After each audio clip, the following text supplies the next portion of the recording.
Oh, hello, and welcome to Adente Rigamortis. I'm Review Cultist. I'm Mikey, the Stands for Evil. And I'm the gamer in yellow. And we're here to discuss those internet stories, most creepy and most pasta, and be critically silly doing it. And tonight we have The Hobby on the Headland, and The Hobby on the Headland, the testimony of Alex Thompson. So, yeah, we're covering these two stories. One is a shorter version of the other one, or one was made, and then the other one was like an extended version with a lot more going on. These stories are by Pratt99, so you can check them out at creepypasta.wiki, along with all her other stories. And I suppose we'll dive into the first one, the Hobby in the Headland, or the Hobby on the Headland, the shorter story. Although I didn't really give that one a recommendation now that I'm thinking about it. Spoilers. Yeah, well, because like the Hobby on the Headland, the short story is basically a chapter in the longer story. So I kind of just tied it in with that one. Well, you specifically told us to read both. I took notes for that one. Hang on. Yeah, I just realized. give us your recommendation on the small one. On the small one, I guess I will recommend The Hobby on the Headland, the short story. And I will partially recommend it. Also partially. Okay. Well, let's dive into The Hobby on the Headland and find out why we gave those recommendations. Going to start with the rundown. So Nair, because in this version we don't get his name. Correct. Is with his friends Todd and Billy, who went on a little adventure out in the wilderness without telling any of their parents.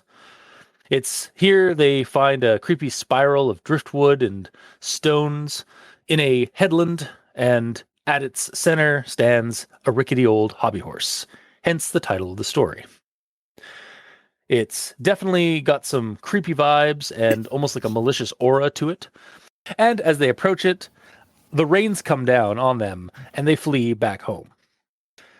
Even after being grounded for weeks afterward, Nair can't get the Hobby on the Headland out of his head.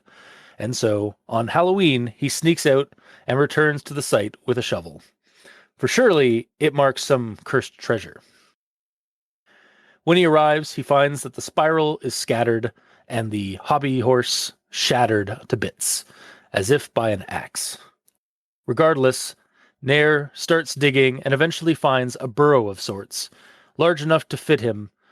Inside are all manner of carved, creepy circus toys. At the center of the room is a travel trunk, locked and chained. And there's a set of lockpicks nearby that look like they were the ones that Todd's dad owns.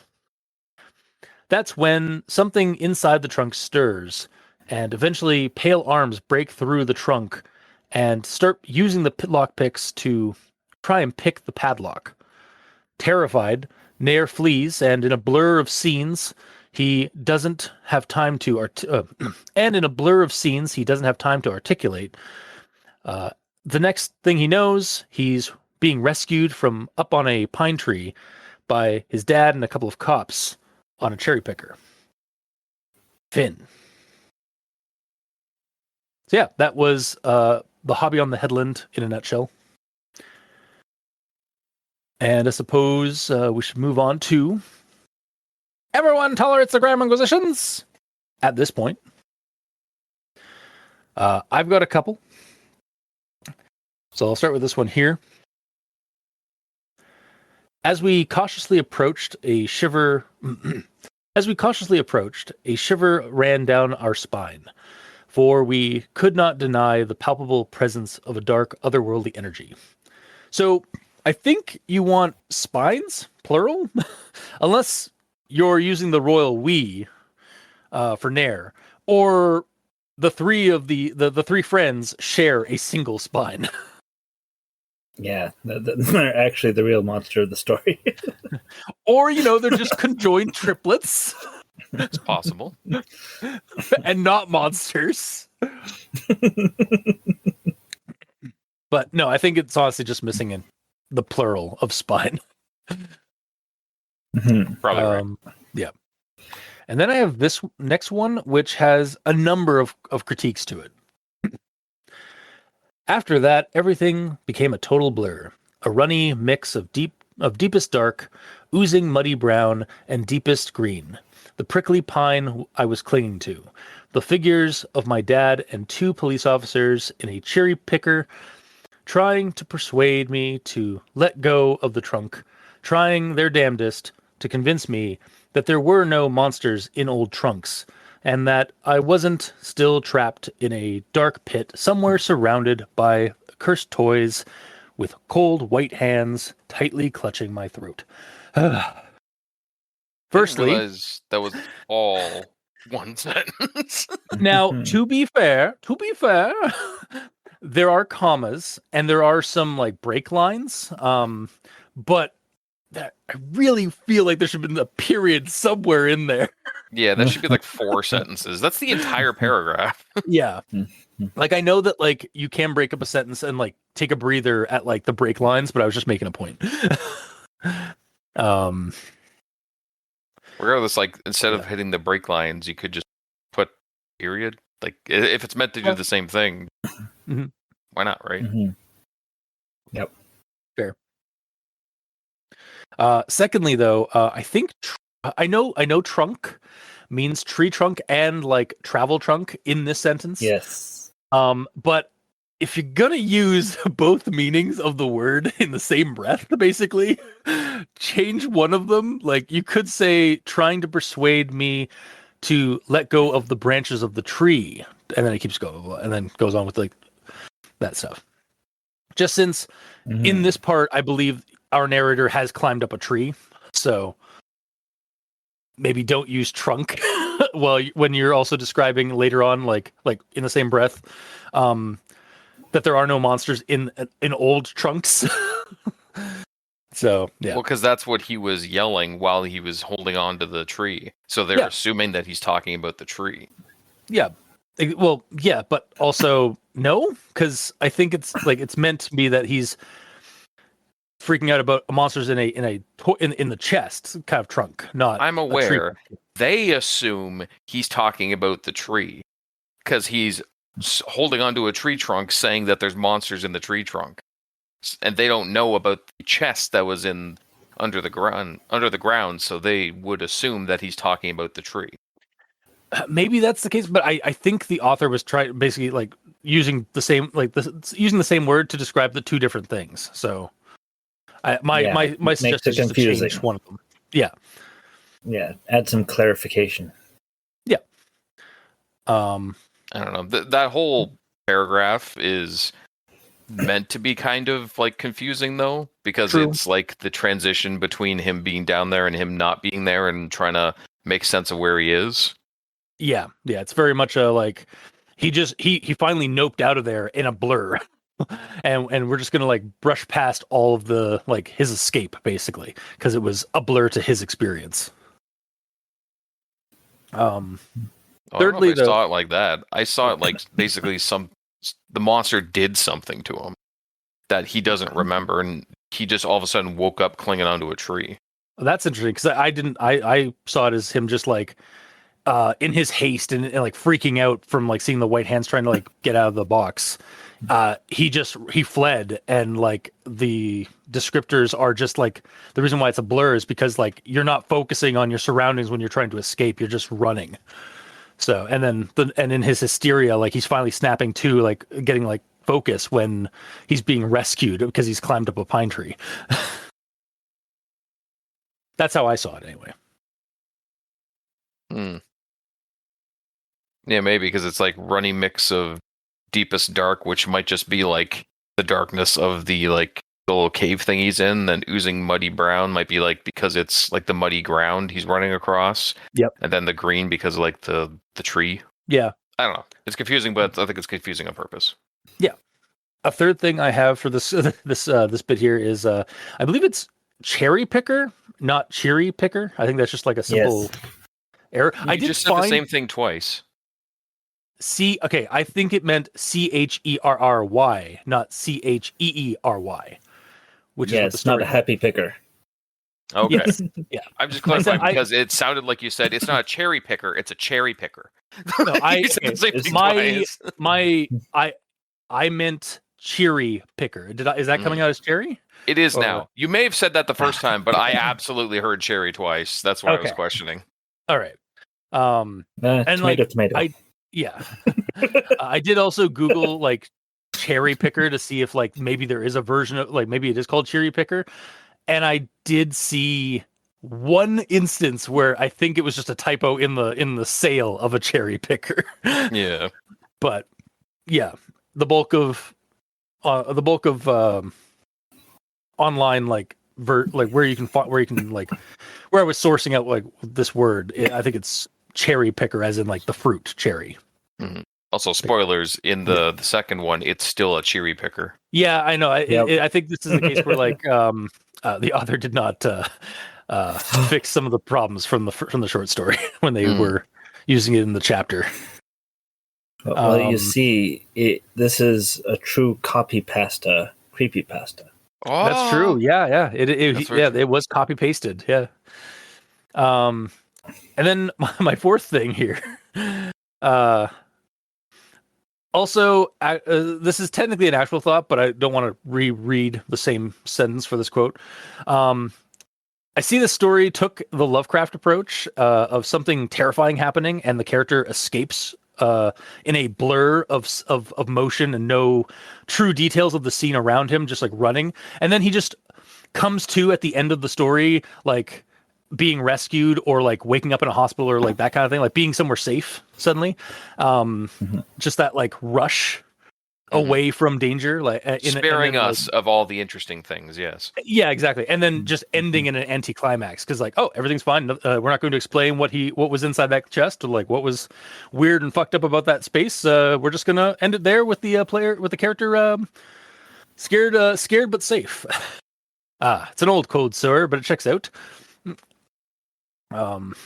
Honestly, though, I think regarding this short story, since this was also an entry for a contest, which in the above the story on Creepypasta.wiki, it was an entry for Trick or Treat Short and Sweet Halloween Writing Challenge 2023. There was probably some kind of like a word limit, so basically I had to like top it up. And actually, there it was like it's I looked it up again. It was like 1,000 words, like roughly according to the guideline. So, but yeah, that's my grammar inquisition for the hobby on the Headland, the shorter story. Mikey, these stands for evil. I have a conjunction. All right. And next stop, Conjunction Junction. Doot, doot.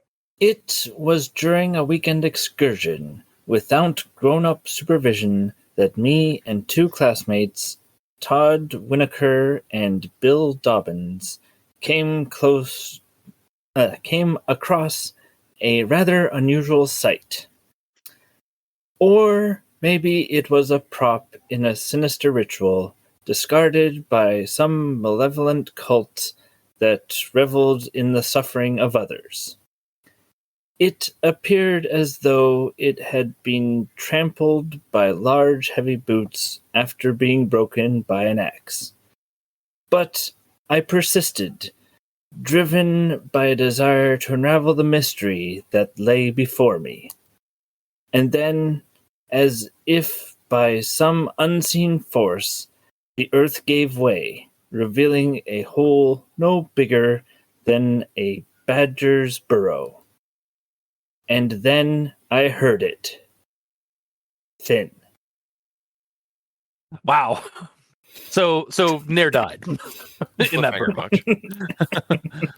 burn. Nair met with the terrible end at the end, when we don't get to know anything. Again, even more anticlimactic than the actual story. Yeah. Like they showed up to like investigate it. It's like, okay, it's all shitty, and then all of a sudden the ground just gives way to the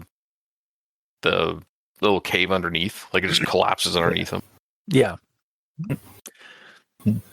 Yeah, it gets more to the point and might be even more realistic about like when you're digging and suddenly it like a hole opens up.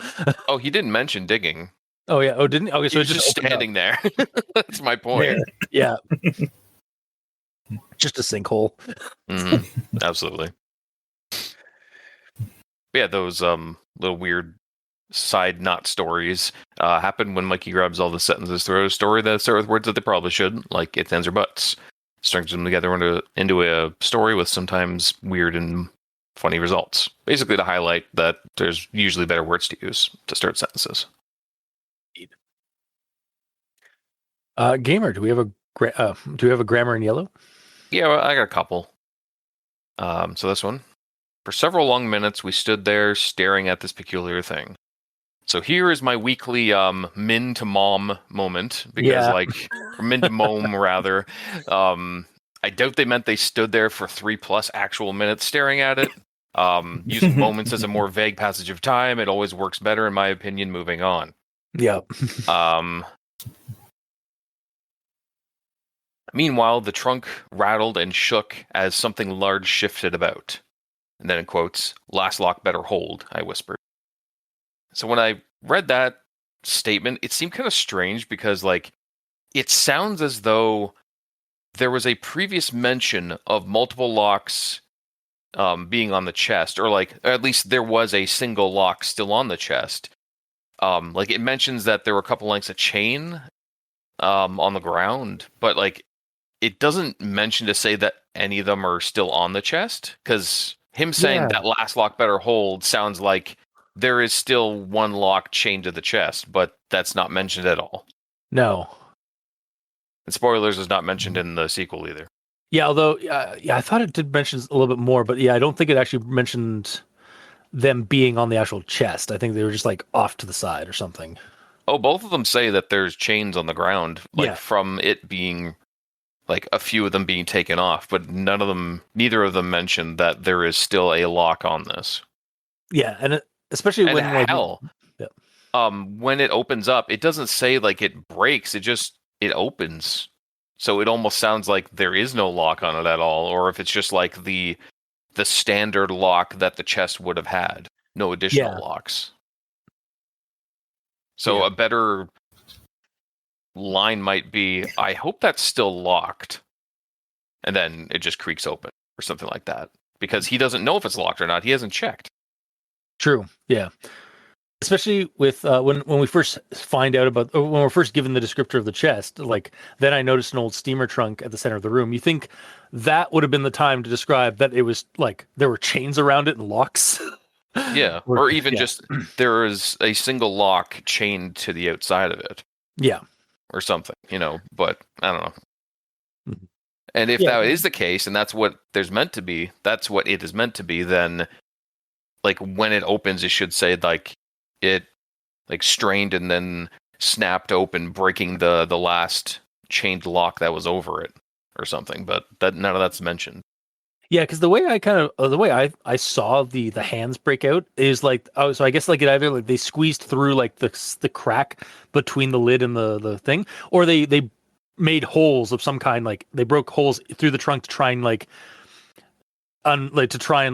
get at the lockpicks and start fumbling through it. So that's how I kind of my brain tried to visualize what was going on, but it doesn't quite say give a good enough description for that as well. Like you were saying. Mm-hmm. Actually, reading it over again, it says, "Then the trunk lid cracked open with a grinding squeak." I wonder if that means it hinged open, or if the top of it cracked, broken. Yeah, it broke open, and then the hands came out the top, even though it's still locked. Yeah, that's what I'm trying to. That's what I meant. It maybe the lid opened a bit, that allowing the hands to get out, I'm assuming it swings open because it says revealing a crack of pitch darkness, which kind of seems like it just kind of opens up a bit, but that could also be the break. I don't know. It may want to be a bit better described. Yeah. But yeah, that's all I got. Okay. Then I suppose we'll move on to actual thoughts. So I'm going to start with this one here. The wooden frame, once sturdy and proud, now bore the weight of the elements, its joints creaking with each gust of the wind. So generally hobby horses are just like a wooden head of a horse on a pole. So like what joints? Devil's advocate though, maybe the joint where the head meets the pole is what it means. Like it's like kind of like the head is swaying on the pole. Guess.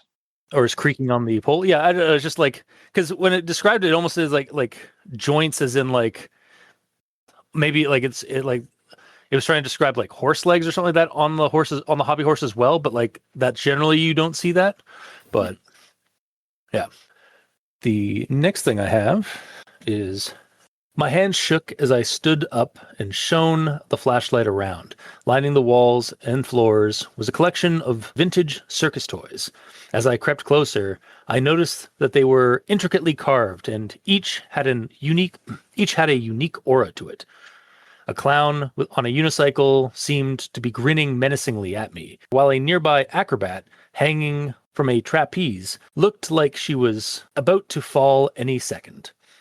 So, if I was in this situation, nope, out. I am noping right out of there. I have a big thing with clowns and dolls, so this scene was a little bit creepier for me. Like between this secreted space with all these creepy clown and circus toys and shit, and the hobby horse at the center of a driftwood spiral at the on the surface, like that whole thing mentioned earlier. This is 100% the lair of a fey creature, and you're like, mortals are not supposed to trespass in the realm of those who live under the hill. So like, just nope, out, go. Yeah. You're saying you wouldn't be a little curious? You wouldn't poke around in there a little bit? I'd be like, I'd be curious enough to go down there, but then once I saw like all of that shit, I'd be like, I'm out. Like, there's just like a foreboding chest in the middle of the room. It's like, exactly. Nah, it's like, that's a mimic, bro. Exactly. Oh my god, it's totally like a mimic or like an upgraded version of the Bagman from D&D. Yeah, it's the trunk man. Mm-hmm. But yeah, so that was like, oh man, this sucks. not a bad way, just like, oh man, I would hate to be in that situation. I hate clowns and dolls. You would also love to be in that situation. Yeah, I'd like. You'd love to experiencing it, but you don't want to like go in and actually fully experience it. Yeah, exactly. You just want to witness. Especially if I'm picking up like menacing auras from some of the toys. Like if this was like, if I can handle going into an antique store and like seeing creepy shit on the shelves, like that shit, like I thrive on. But if I'm like actually picking up like malice from anything, like I'd be starting to shit my pants. Yeah. And then we have probably the best thing of this entire story for me, anyways, personally. Pressing one hand over my mouth and nose, I fought back the urge to vomit, and then suddenly realizing the sounds were coming from inside the trunk. But who was sound? Yeah, I saw that coming. I love this. I love this. Yeah, I love this. This interpretation of who was phone. But that is all I have for the shorter story, The Hobby on the Headland. Mikey, D stands for evil. Well, we don't get much description of the creature in the trunk. But for myself, I envisioned a skeleton, because we get long white arms with bony hands. Oh yeah, there's a bony description. Well, I saw that as like gaunt hands, like extremely thin and like malnourished hands. Yeah, that's how I saw it initially too. Like you see the bones. Yeah, you see the bones in the skeleton too. Yeah, but right. There's like papery skin like wrapped around the fingers and bones and stuff. We're allowed to see this monster differently because it wasn't fully described. Yes. And yeah, that's all I have for actual thoughts. Okay. Spooky, scary skeleton. Got it. Yep. Yes. Send shivers down your spine. Or spines. Spines. Yeah. Collective spine. Yeah. Well, no, because when he finally when Nair encounters the spooky, scary skeletons, it's just him. Todd Yeah, and Bill. so have it been- should be spines now. Yeah, Because there's only one of them there. Yes. I kid. But Yeah. either way, I got a couple notes if it's my turn. Yes, gamer, go. Okay. The once vibrant colors had now faded, resembling the pallor of a corpse. So I learned a word, pallor, which is just unhealthy and pale appearance. Yep. Then, as if by unseen force, the earth gave way, revealing a hole no bigger than a badger's burrow. Here I go into Google, find out how big a badger's burrow is. If Google AI is correct, which I don't know if it is, they could be as big as the inside of a school bus, but I find that hard to believe. Whoa. But, Hang like, on. yeah, like, so they're probably a couple feet around and like 30-ish feet deep if they're fucking huge. Damn. But either way, it's big enough that he's able to crouch and be in there. Yeah. So it's not like the height of a badger. No. It's like an actual, like probably half-sized room. Half-heighted room, rather. So a teenage... Is he a teenager? He's a teenager. Well, we find out early teen, like 12 years old. Mm-hmm. At least from the longer story. So Tweenager. Okay. Yeah. But yeah, high enough that a tweenager could, would have to probably crouch down to see these things. Yeah. Which, does he not, like, crouch around, or? He says, he describes it as a low ceiling. Okay. Which, it would be low for him, I would assume. And he was one of the taller ones, I think, when they were running back home. He's the one that is not short. Yes, yeah. all Bill is the short man. Yes. And then my next note, find it kind of strange that Todd and Bill are like fully named in this story, but basically do nothing. All we get is that Nair and Todd made it through the rain okay, but Bill was short, so he got wet. Like, that's the most of all this. Like, for this first story, they could have just not been there. Or they could have just been, like, truncated down to me and a couple of friends went out there. Them being fully named is strange, considering they don't say or do anything specific. Yeah, especially since, I mean, and I do mention this in my actual thoughts for the longer story, but Todd Winokur is linked, or has a hyperlink to it that goes to another story that features Todd. Yes. So maybe, like, the author just wanted to include, like, more like another character from another story in this one. That's true. But honestly, yeah, I kind of agree. Like, for this shorter story, you could have just had, like, that me and my two classmates came across rather unusual sight. Like, but considering that hyperlink, I'll probably rescind this a little bit and be like, that's fine. I mean, I agree. Like, for the longer one, like, that hyperlink is great, but like for this shorter story, for an entry for a contest, I think your original thing is more correct, because it's just like they don't serve much of a purpose in this aside from just like being there with him when he finds the hobby horse. For sure. So. But yeah, and my next one, with a bone-jarring thud and a shower of clods, I landed in the low chamber. It does say low chamber. So either way, I learned the word clods, basically a chunk of dirt. And it's clarified through the story's own context, which is nice. So I didn't have to look it up to know what it meant, because it said in the story, basically. Yeah. But yeah, the only time I've heard clod is in a derogatory term, like calling someone a clod. So now I know the full context of that. Basically, calling someone useless dirt. Yeah, I've also recently, like, heard it a lot in context, because I've been watching. I binged Steven Universe, and one of the characters, Peridot, their main insult to people is like, "You clod." Nice. So yeah, I knew what it was before, as like ahead of time, but like it's yeah. So either way, hooray! My insult vocabulary has been improved. Thanks, Pratt99. I'm sure that was the intent when you wrote down Claude. Of course. Absolutely not, though.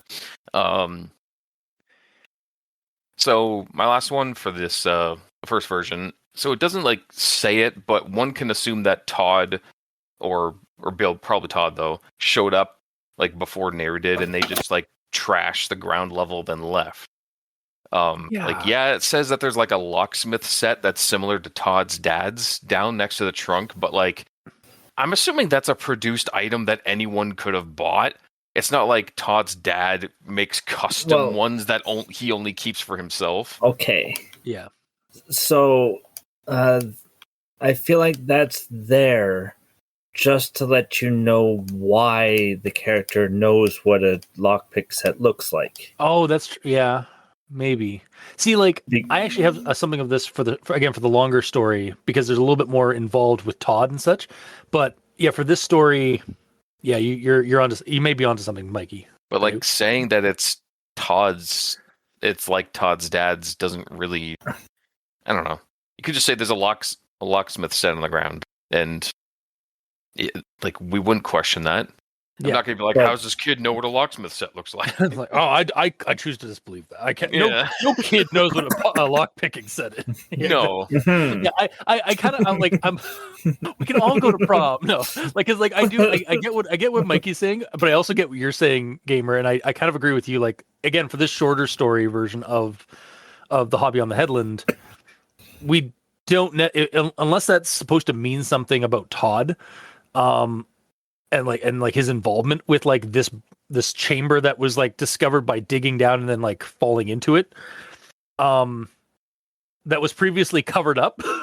Like Todd really doesn't need to be here, or like mention of Todd or Todd's dad like having a lockpick like this doesn't really need to be in here. It could just be like a standard lockpick that just like the character describes or the character sees. Yeah, you find them off of random like looted enemies and like in random boxes and stuff as you're adventuring around. You just find lockpicks. Yeah, especially on rogues. Yeah, absolutely. But yeah, in regards to the trunk and how like there's a couple of the chains and locks off, and then like there's still one on it probably, and then there's Todd's lockpick set there. Theoretically, if it is actually Todd's, what do you think that's basically saying? That like Todd showed up earlier, dug down, got in here, got curious about that because he thought it was whatever.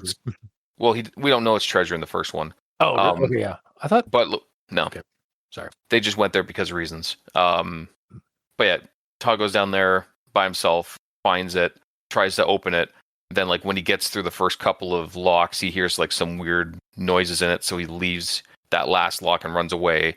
But like the weird creature that's in there doesn't want to be exposed. Yeah. So like when Todd leaves, like over the next day or two, the creature's like rewinding time to like pull all the dirt back in like his zone of influence to the point that it looks completely undisturbed. Or more a little bit more of a mundane situation here, but also like some environmental storytelling. So Nair gets there, finds that the hobby horse has been shattered as if by an axe, but there's like a broken shovel there. So it kind of insinuates that like Todd came here earlier, dug down with his own shovel, like found the spot, tried to open up that trunk, got freaked out, ran back up, buried the hole himself, broke his shovel doing so, or like maybe didn't break the shovel, maybe the shovel just like was discarded nearby and fled. There's no shovel. No, but you would like to use the shovel to dig. There's no mention of a shovel is what I'm saying. I know, but like have that shovel added. Like that's why like that's how like the hobby horse got smashed as if by an axe, and like somebody had to have like he had like I think Nair in this one, doesn't he like use a shovel as well as dig? Yeah, he has a shovel to dig. Yeah, so maybe Todd also had a shovel. I mean, shovels aren't like exclusive to Nair. I understand that, but what I'm getting at is it won't look undisturbed. It'll look like someone just dug this up 2 or 3 days ago. So Nair would have shown up and like, this looks like someone dug this up 2 or 3 days ago. It wasn't like this before, and that would have been described. Yeah, I mean, just like he already describes it, like the spiral of driftwood and stone were scattered about. So like that could be a description of like something being dug up and then reburied. I feel like it would be the The stuff was scattered about, and also at the middle there was disturbed dirt that looked like it's been dug up recently. I guess. I don't know. Like, Because that would be a noticeable thing. That's a noticeable change to what he saw before. To the point that'd be like, okay, someone was here. Why did they dig here? I'm going to go dig and find out. fair. Yeah. Like, I don't know. When the snow's melted, go dig a hole in your backyard, cover it back up, and tell me how many days it takes to look normal again. All right. Mythos Busters is a go in spring. Yeah, absolutely. But yeah, I'll continue to die on that hill, but I'll move on. I'm done. Okay. Then I guess final thoughts for the hobby and the Headland. I think I might actually bump my down to like a partial recommendation, like with you guys. Simply because, like, for this one, it's I feel like I still wanted more out of it. Like, I might, maybe this is because like I'm comparing it to like the longer one, but like I liked the I thought it could be a little bit more, like there could be more to this one, like described and a little bit more involved. There's like characters in this one that, like, again, don't really, they're just there, like, so like we were kind of talking about, like they could have just been like two other classmates of Nair's who were with him, kind of thing. So just kind of some of that stuff I think like could have been cleaned up a little bit better. So I think for this one, for the shorter version, actually I would go with a partial recommendation. Yeah. I'm also with you in that I wanted more and better descriptions of things. And the fact that we each had different visuals of the monster sort of goes with that. So I'm still only partially recommending this.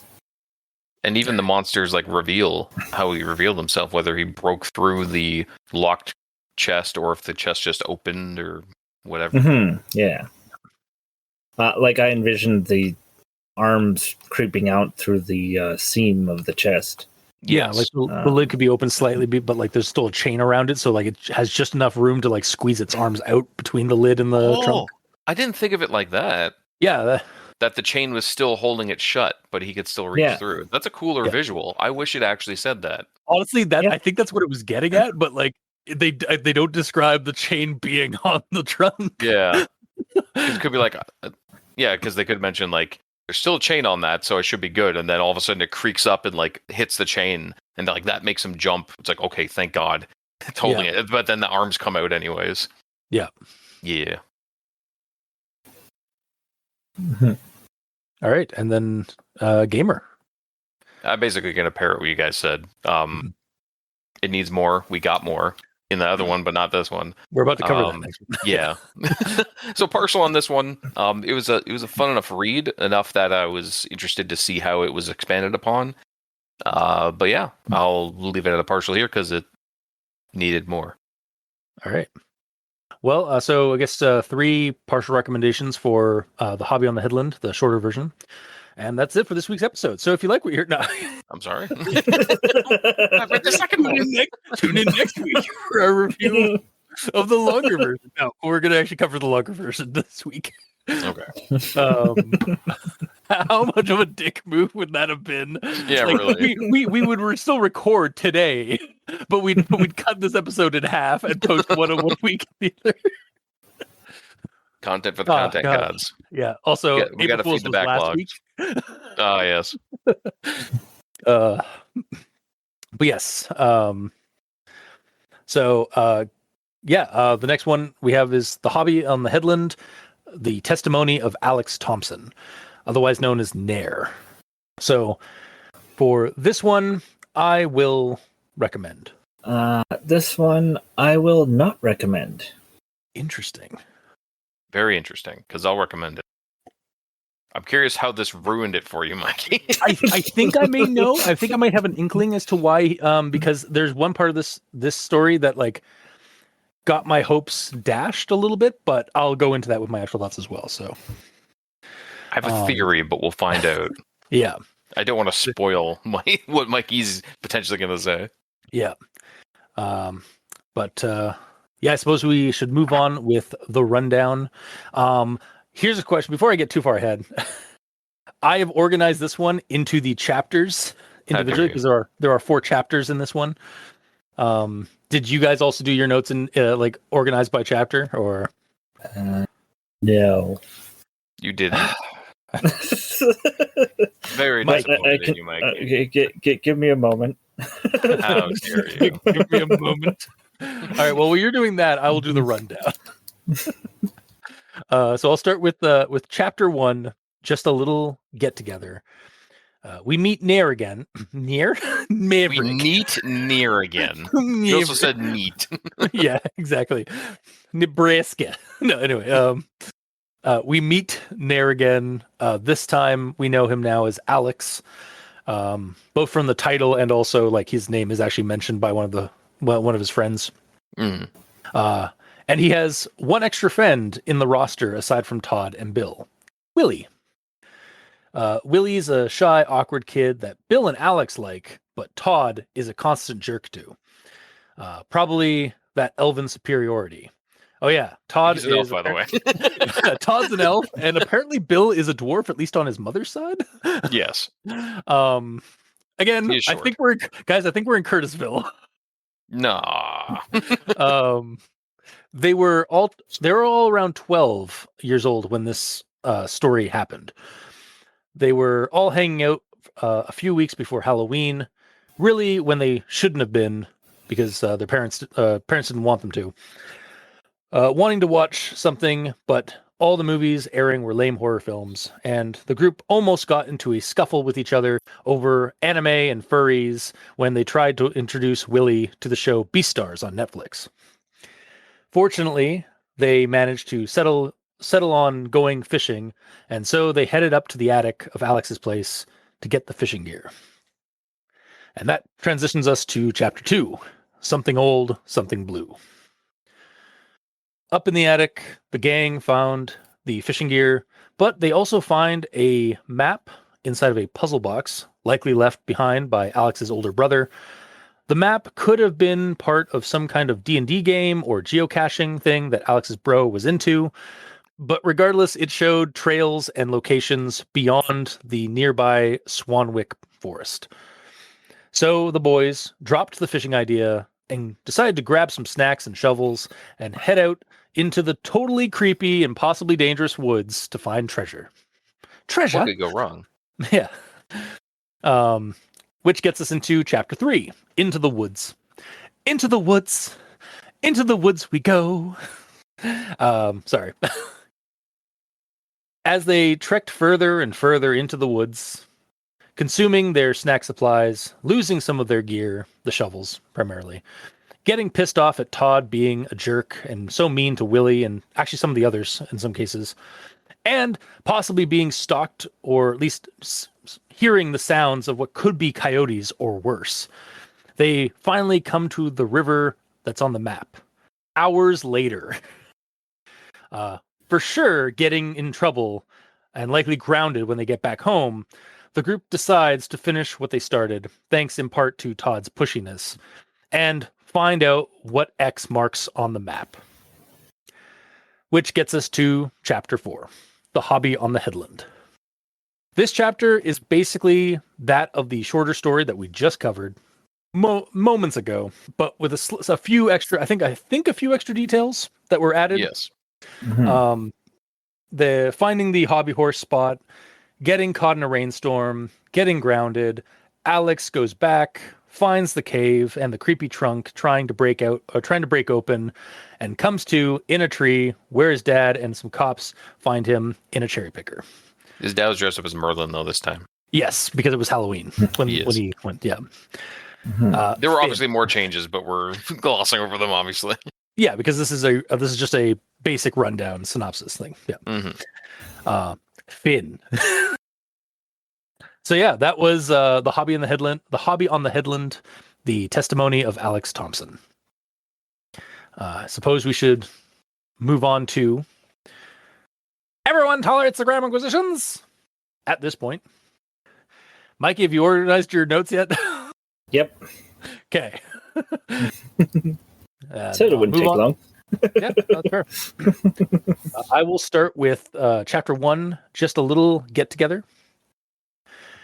My parents weren't home at the time, having decided to spend the weekend touring the antique sales downtown and maybe do bit of exploring of the neighborhood Halloween themed door decor and yard competitions. So for this, first off, kind of a run-on sentence, but more importantly, I think it should say, and maybe do a bit of exploring of the neighborhood. Instead of just bit of exploring. Yeah. Also, I feel like I should have saved this story for Halloween. God damn it. That's 2 for 2 that we launched at the wrong date. Do you think that you would have posted the other one at the proper date? Well, the next, I did post last week's on April 1st. So okay, cool. The next thing I have here is no sooner was my parents' Pathfinder out of sight than I proceeded to invite a couple of my closest neighbors and buddies, Todd Winokur and Bill Dobbins. So for this one, I think it should be the Pathfinder's out of sight. Then I proceeded, not preceded.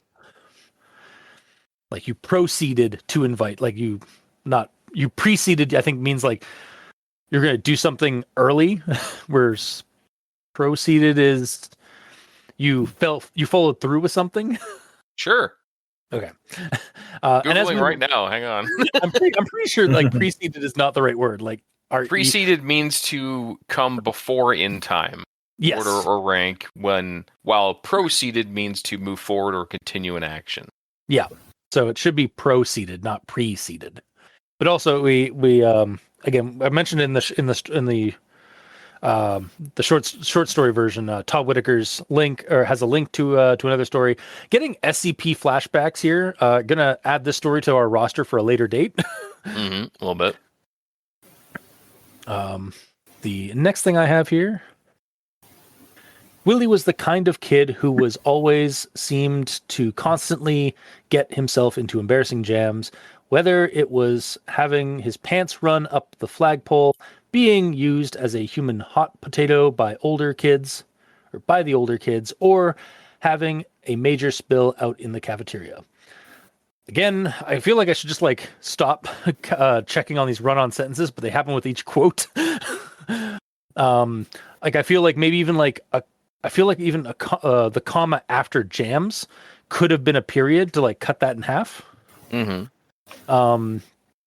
But also remove the was between who and always. So Willie was the kind of kid who always seemed to constantly get himself into embarrassing jams. Instead of who was always seemed to. Yeah, yes. Exactly. Yeah. The next thing I have, he wasn't particular brain savvy either, since he seemed to be struggling with his schoolwork and was never able to keep up with the latest technology or video games. So for this one, I think particular needs to be particularly. I missed that. He wasn't particularly brain savvy. I also must have not been particularly brain savvy to miss that. That's fair. You typo-neezed over it. Yeah, I do that all the time, unfortunately. It's a blessing and a curse. Honestly, yes. Because when you're just reading a story, you can let those things kind of go. But when you're doing it for a show, as a bit or editing for a show, or if you're editing somebody's story that you want to not be typo-neezing. Yes, absolutely. My superpower is turned into a curse for this show. Yeah, exactly. The next thing I have here, I suggested that they get on Japanese Netflix and watch some of the new anime that hadn't been released yet on the Commonwealth version. So I think it needs to remove the to between they and get. So I suggested that they get on Japanese Netflix. Blah, blah, blah. Mm-hmm. And then my last one for chapter 1 is the plot seemed pretty intriguing. A murder mystery involving furries with major personality problems, kind of likes BoJack Horseman. So my initial one was I don't think there should be an S at the end of likes there, unless you're Squirrely Dan from Letterkenny. But also, I think there should be a semicolon after intriguing. So it's like the plot seemed pretty intriguing, semicolon, a murder mystery involving furries with major personality problems, blah, blah, blah. What is it right now? A comma? There's nothing. Oh, okay. It just, I think it needs a comma or semicolon. Yeah, that would also work. I generally would use comma because I don't understand semicolons. And I refuse to learn how to use them. All right. Well, that's the end of chapter 1 for me. Do you guys have anything for chapter 1? Nope. Okay. Gamer? I had a few. I'm down to one. Yeah, we're also going to need some ice drinks too, I added gruffly. It's going to be hot. And then with a quote, I headed downstairs to grab some sandwiches and drinks for the road, blah, blah, blah, blah, blah. So the second line serves the quote, and it shouldn't, because it's just the narrator talking. Yeah. Yeah. It's an accidental quote there. Yeah. But that's all I got that's left. Okay. Then I'll go on to chapter 2, something old and something blue. Question. Yeah. Why is it called that? I was hoping you were going to say anything about that because I don't know. Oh, okay. I don't have an Do you have a note on it? I don't. Do you? Okay. No? Do you, Mikey? No. Why is it called that? Let's talk about it. Okay. Yeah. Let's talk about. I guess we can talk about it in Grammar Inquisition. It's fine. Oh yeah, we're I in grammar. I forgot. Yeah. We'll save it for actual thoughts. Okay. Okay, fine. Yeah. Make a note of it, gamer. Yeah, I'll totally remember. Okay. Hang on. I'm just gonna do in brackets. Make note on name. There. Are you making a note about making a note? Yes. Okay, cool. All right. So yeah, my quote. The quote here is: "Inside was what looked folded pieces of thin brown parchment." So I think it needs "inside was what looked like folded pieces of brown parchment." Yeah, that sounds. Yep. And that is all I have for chapter 2. Mikey. Let's see here. So you're saying that this might lead to real life treasure? I asked skeptically. So there's no quote at the beginning of that quote? Oh, I know where it is. It's on the one later, which actually, as I just found out, is actually in chapter 2. oh, I changed my naming convention for organizing my stuff by like, this is in this chapter. This is number 1, 2, 3, 4 of that chapter, and I read it wrong, and I just Either way, mine was from chapter. Yes. And that's what I have for chapter 2. Okay. Gamer. No. All right, moving on to chapter 3, Into the Woods. They moved lightning fast, like snakes on steroids, and seemed to have little legs. So I think this one just needs to remove the E in lightning, or in lightening, so it's actually lightning. Oh. Because they're moving lightning fast, not lightening fast. Mm. The next thing I have here, we all went to the same school, lived in the same neighborhood, and no one had even been called a peasant before. So I think even should be replaced with ever. So it's like, and no one had ever been called a peasant before. Yeah, that sounds better. Yeah. Then the last thing I have for chapter 3, the hairs on the back of our necks. The story actually has necks in there. Okay, they do have their own necks. That's good. Yeah. The hairs on the back of our necks stood on the end, and our skin crawled. It had been covered with fire ants. I think you want our skin crawled as if it had been covered in fire ants. No, they were literally covered in fire ants. Oh man, that sucks. Have you ever, we don't really have fire ants up here, but I hear they're really bad. I saw Indiana Jones. They murdered that guy. Yeah, honestly, I saw them first in King of the Hill. Oh, really? Yeah. Yeah, I've heard they're like a menace. Like they're really bad, especially down in the southern states and such. But that's the end of my Grammar Inquisition for chapter 3. Mikey. I am evil. Gamer. No, You should say, I'm in yellow. I'm in yellow. All right.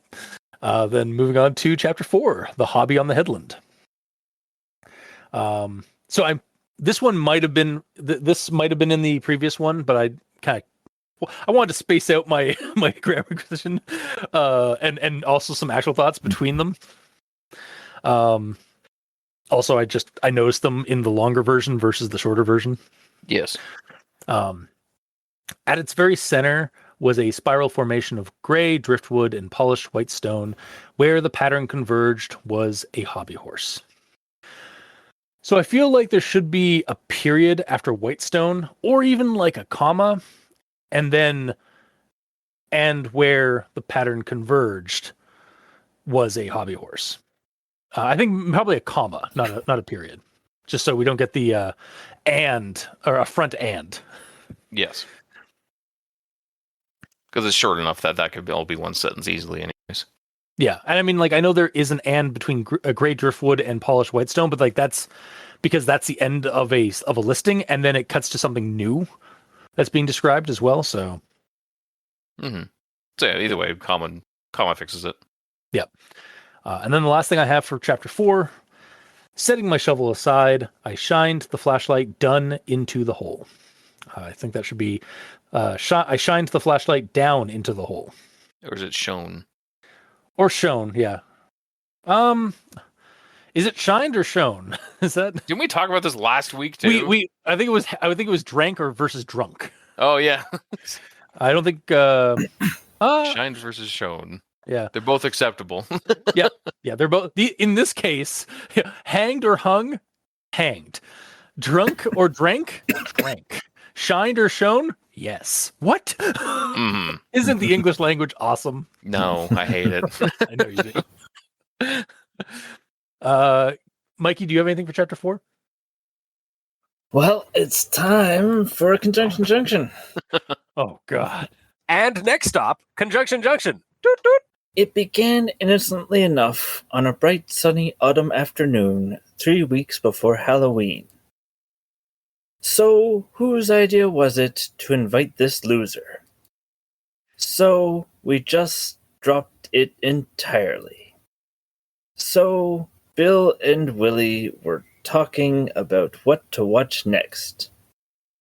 So, they logged onto Netflix and started scrolling through the selections of anime.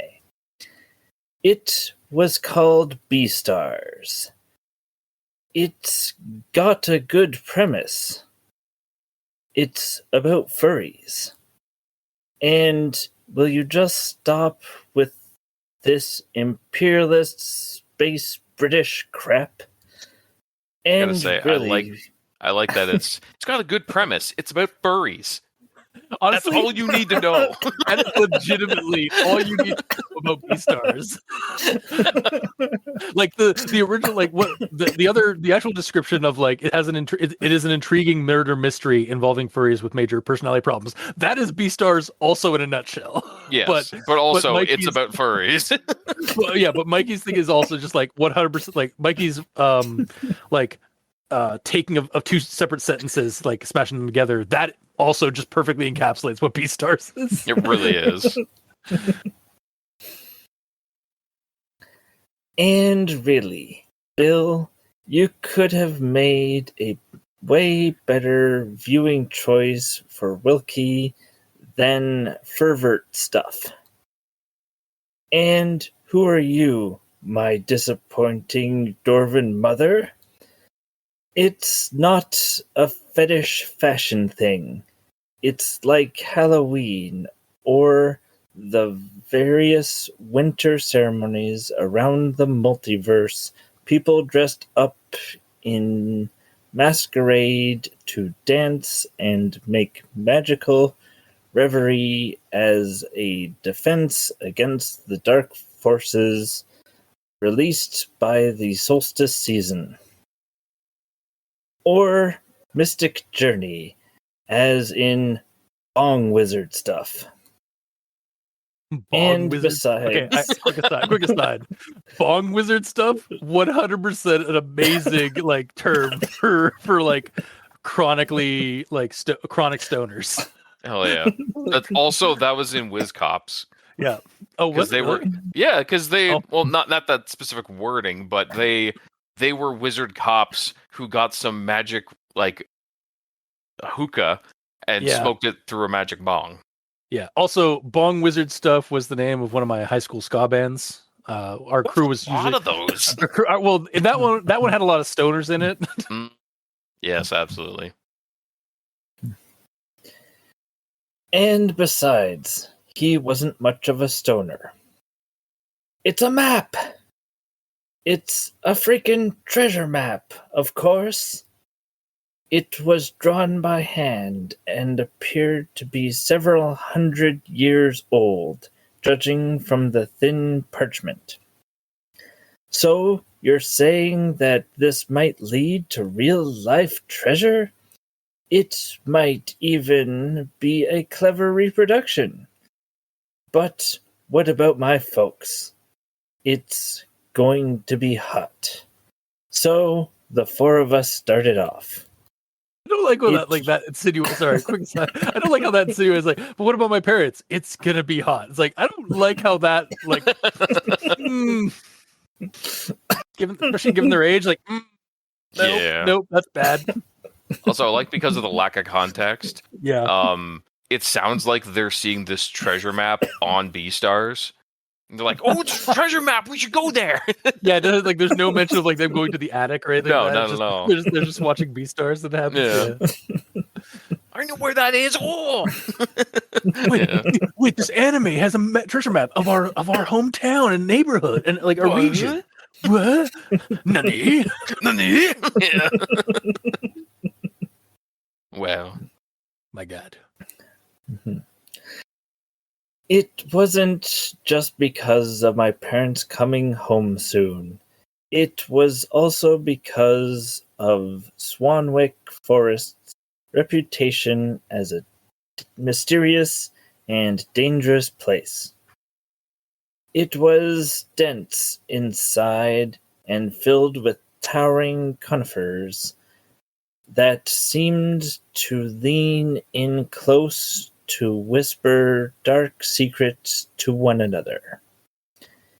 But even in the hushed atmosphere, we saw signs of animal life.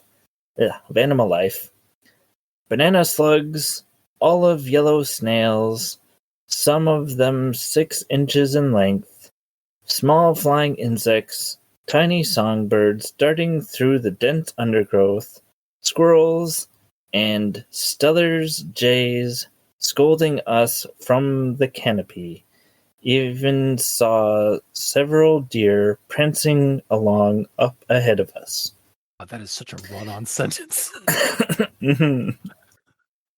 It was a warm day outside the forest, almost like an Indian summer, but here in Swanwick, it was like being in a walk-in freezer. It felt like ice-cold finger reaching out, and I let out a yelp of shock. It's just so freaking cold here, dude. It's hotter than my mom's sauna in here, man. Or maybe I'm just coming down with something. I thought you were just gonna go. It's harder than my mom in here. Oh. Like, wow, dude, way to like prop your mom up. Yeah, really. But also, I like how like through like the last couple of like conjunction sentences here, you kind of encapsulated like the descriptions of like you've like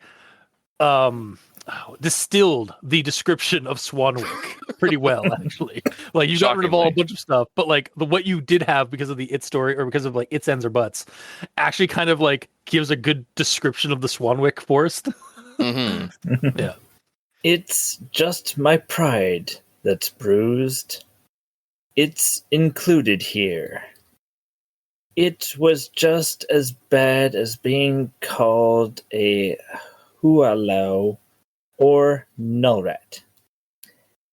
It was as if hyena, fox, bobcat, and other weird, eerie animals' sounds were being played together through an ancient stereo system that hadn't been tuned properly. It's just a bunch of coyotes. So we kept going, determined to reach our destination and to prove to Todd that we weren't of poultry ancestry.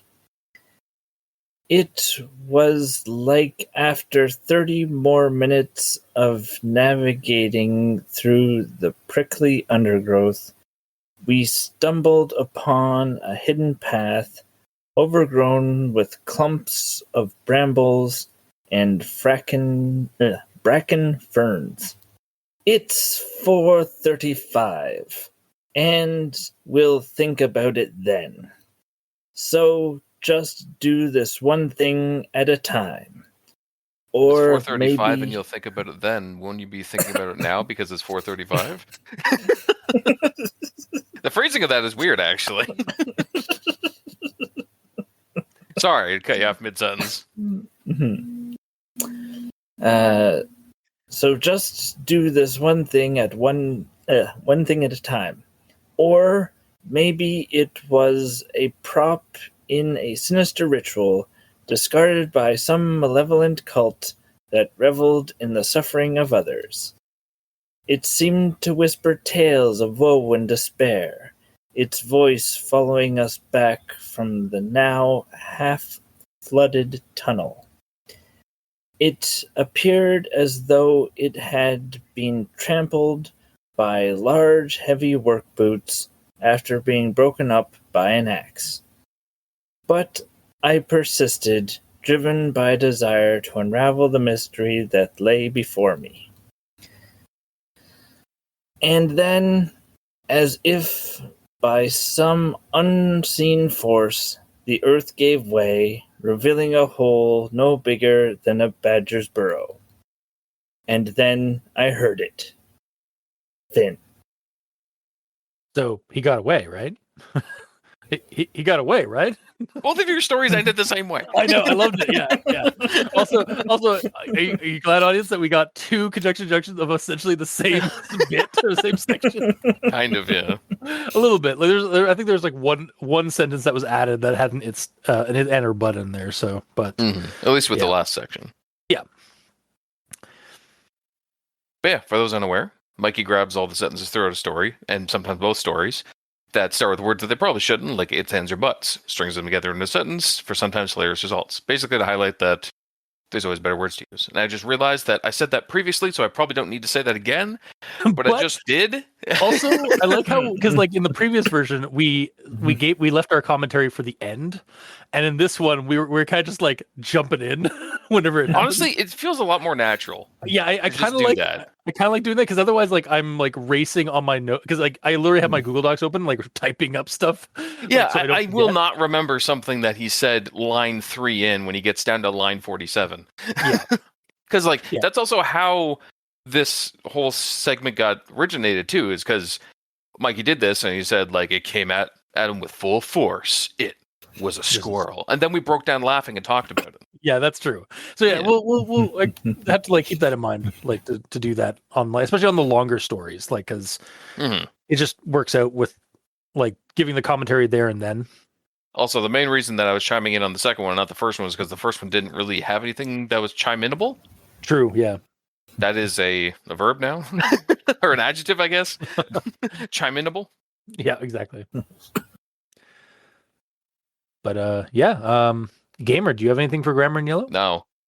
All right, we can move on to actual thoughts. Finally, I'm actually going to start with the images provided, specifically the illustration that was done by M. Pratt for that is a hobby horse, like the titular hobby horse, or the hobby on the headland. Fucking amazing! Like I really love it. The composition looks so good. Yeah, like the composition, the little details, the almost photorealistic illustration work, like line work. Mm-hmm. I mean, I'm sure there might have been. I'm sure there might have been. Wow. I mean, there might have been some some photo reference, but like it's clearly like a pencil sketch, kind of some like pencil work and whatnot. But like, yeah, it's just such a good like it really gives like a very bold and creepy vibe. I dig it a lot, and it works great as an illustration for that facet of the story. Like honestly, like I could see this if this were like done into a book, like this would be the title, like the title image. Yeah, like the cover. Yeah. Yeah. I really like it. Like that the hobby horse is staring at the bird like, get the fuck off. What are you doing here? Yeah, exactly. God, yeah. It's such a good creepy motif. Mm-hmm. And then there's some photos in chapter 4, I think is the only other spot that has like I'm not sure if this is the culvert that was mentioned in that, or is this just like the river or the like by the waterfall? There's like a bunch of stones and some like sand and and water, like almost like a little like a creek or something like that, maybe hinting at some kind of like stone, like some kind of like a cave or something like that. But I don't know if that's representative of the culvert, because the culvert is described as being like a metal culvert, like one of those like large metal pipes that's behind the waterfall. Yep. So I'm not really sure about that one. The other image is of a dark forest, and I think that just perfectly encapsulates like it's pretty good for like just the woods of the region. Yes. But it's really that illustrated piece by M. Pratt like really steals the show, I think, for me, for the images. Like that is it's a fantastic kind of representation of the story for me. But I suppose we'll move on to chapter 1, just a little get together. Also, I just realized that there's a next button at the bottom of this one. Oh no. Well, we will cut to that one after we've covered the Aberration series, because we really just tackled this one because it had a link in one of the Aberration series for Todd. So the next link goes to the Aberration series. Okay, thank God. All right. Good. That's what we're covering next week. Spoilers. Yeah. But yes, moving on to chapter 1, just a little get together. Going to start with this quote here. Willie was a bit hesitant since he had never seen an anime before, but Bill convinced him to try it out. Careful, kids. This path leads to the most disgusting and subhuman horrors. The weeaboo otaku. Those subhuman creatures. Again, poking fun at like the otaku representation in previous M. Pratt stories. As otaku ourselves, or at least I am. Yeah, speak for yourself, dude. Yeah. And I understand like there is a stereotype of gross, like kind of sweaty con going otaku, because like I was a teenager going to conventions once. God, that makes me sound so old. But yeah, spoilers. Everyone who is older than a teenager was a teenager once. Yes, but also So like you're again, like the stereotype of like the semi-unhygienic, like dweeby, like weeaboo otaku is real, but not all of them. But yeah, it's just I still find it funny that like how that stereotype gets like brought up in these stories occasionally. I do like that this story doesn't like hate on otaku, but then it kind of, as we find out a little bit later in one of my other notes, it does kind of shift gears to another subgroup of people. Yes, I was just about to mention that. Yeah, but we'll get there in a second. So we continue on with this part. Oh, like it's your business anyway, Bill bravely countered. And who are you? My disapproving dwarven mother? No, thank the gods, Todd cried with a deep sigh of relief. If I had a spud spawn like you, I'd have sued the hospital for medical malpractice. So this part continues in the chapter where I'm not going to go through the whole thing because like I realized like capturing like quoting the whole thing would have been like multiple paragraphs.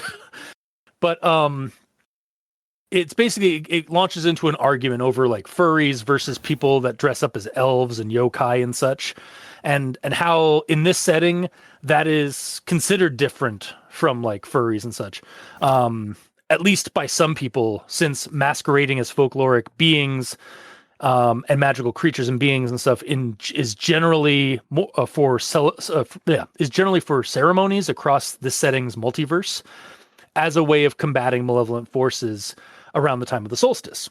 So I thought it was interesting that this is brought up, especially in a world like this where magical creatures interact with Earth humans and their society so thoroughly as to be neighbors and civilians in human towns and such. Mm-hmm.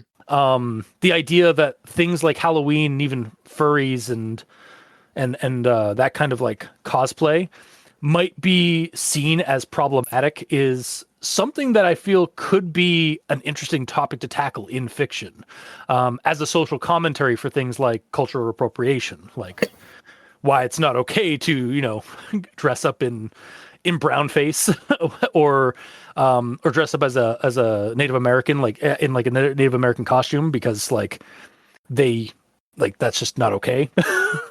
Even as a child going out on Halloween, you're not allowed to do that? Yeah, no, it's not. You can't do that anymore? Yeah, it's frowned upon because that is a part of their culture that's been kind of like marginalized and like taken away throughout history. So like, plus the type that you're dressing up as is the one that is from like the olden time, like Wild West ones. Yeah, it's a much more like wrong. Yeah, it's a much more like kind of stereotype, like the negative stereotype kind of situation. Mm. So I think that's interesting because again, like in this world where like magical creatures and like elves and dwarves and all that like live among humans and such, what do they think? It's kind of the same thing in like Shadowrun. Like, what do Shadowrun in the world of Shadowrun? Sorry, Mikey. Oh, obvious, by the way.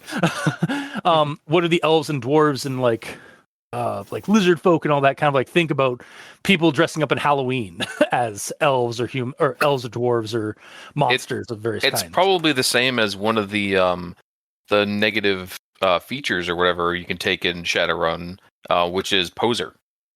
Yeah, which being like if you're an elf poser, you basically run around wearing elf ears and pretend that you're an elf. Yeah, because you didn't express as an elf. In the world of Shadowrun, like there was an event called there's different versions. There's like the Awakening, and then there was the Surge for trolls and orcs and all that. Where people just kind of like they suddenly manifested some like ancient like heritage or genetic memory of when back in the times when magic was here and like elves and dwarves and things were a thing. Humans suddenly started expressing as dwarves and elves and orcs and trolls and all that stuff. Question. I don't know if I've ever asked this, and this is not about the story at all. But when people expressed into elves and orcs and stuff, what did it look like? Do we know? So it sounds like, from what I recall, I think it was like people started giving birth to dwarves and elves and stuff. Oh, okay. Like they didn't it wasn't like, because there were two different, like there was the Awakening in 2012 or 2011 when orcs and elves and all that started expressing, or sorry, when elves and dwarves and all that started expressing, and like so people were giving birth to dwarves and elves and all that stuff, and even some people were just kind of like, I think they did suddenly they woke up as elves or dwarves. That's what I meant. That part, yeah, because I'm pretty sure some just swapped, like just became. I think there were some instances where that happened, but it was a lot more graceful than what happened for orcs and trolls when Halley's Comet came by, and we had the Night of Rage where people just like mutated horribly in like it was not a situation. Yeah, very much like it was a violent transformation into orcs and trolls and stuff. So yeah. Yeah. So again, like back to the storyline, back to like the topic here that's sort of touched on.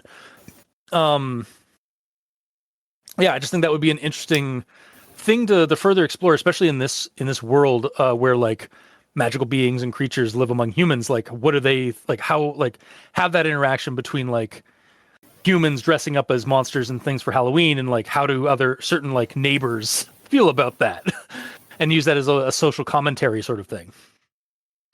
Also, this section really made me wonder, why are these kids friends with Todd? I think he's kind of a dick, and that kind of goes throughout the rest of the story. Okay. we know a Todd. You know, you are right. We do know a Todd. And we quote unquote love him. Yeah, and I get that. Hell, sometimes I feel like I'm the Todd. Just like with the way that like I have a note about that actually. Okay. Just like because like sometimes I'm pretty outspoken about things. So sometimes I feel like I'm Todd in a way.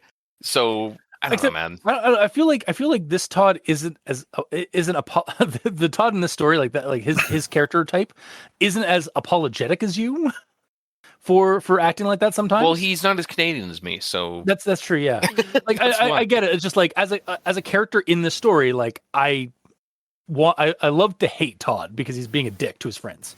Yeah, but he's also the cool kid amongst these other guys that aren't, I guess, cool. So they're kind of leeching on his coolness to feel cool. Yeah, and I think that might be like a thing of privilege for Todd because he is an elf. I was just gonna say that highborn, too. as yeah. So like I think that's really where like some of his attitude comes from is like his upbringing and such. He's an elf, so he's better than everyone else.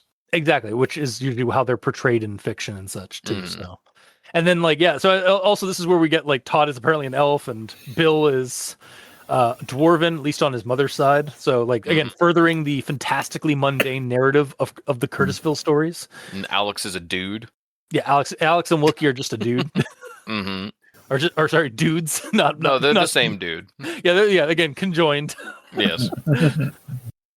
But yeah, that's my notes for chapter 1. So, Mikey, these stands for evil. All right. We've already mentioned this, but I'm mentioning it for a different reason. So, my actual thought for chapter 1 is, and who are you, my disapproving dwarven mother? For me, that line is where any creepiness this story has disappeared. Okay. Because, well, the story goes into fantasy. Fantasy can be horror too. Yeah, but you have to tone up the horror. And what we get at the end is the story I've already read, so there was no new surprise. Ah, okay. So the surprise that did happen was something that just made it less scary. Yes. Because it's the reveal that they're in Fantasyland. Yeah. Or they're in like, again, because I'll get into my notes later, but like I feel like we're in Curtisville. Like this is like that same region of North America, maybe. Either way, it's in the same universe. Yeah, it's definitely in the same multiverse. So, but yeah, so I don't. I get what you're saying. Like I like fantasy. Like when once you start introducing fantasy elements, you have to up the horror. But I also, for this story particularly, I'm gonna have to disagree because I think it still does a good job at like being creepy, like with the stuff that is creepy. Even though like there's also mention of dwarves and elves and such. But yeah, them being dwarves and elves doesn't change the stuff that happens to them. You know, it's not like one of them is like freaking dragonborn, so he can like breathe fire. Then like another guy is like a shade, so he can like jump into the shadow realm and shit like that. They're just dudes. Yeah. For all intents and purposes, all of these guys are just dudes. It's just one dude is tall and he's gonna live forever. One dude is short and stocky and he's gonna grow a massive, awesome beard when he grows up. Yeah. That's basically the difference. They grow up. Yeah. Yeah, I don't know. It's just the whole fantasy angle that just removed the creepiness for me. Okay, that's fair. Have you said that on all the Curtisville stories? Because all of them have high amounts of fantasy. Well, but the fact that we don't get a lot of their specific things, like as stated before, they could just be humans and nothing changes. Yeah, like I noticed, like the short story, the shorter version doesn't give us the elf or dwarf stuff.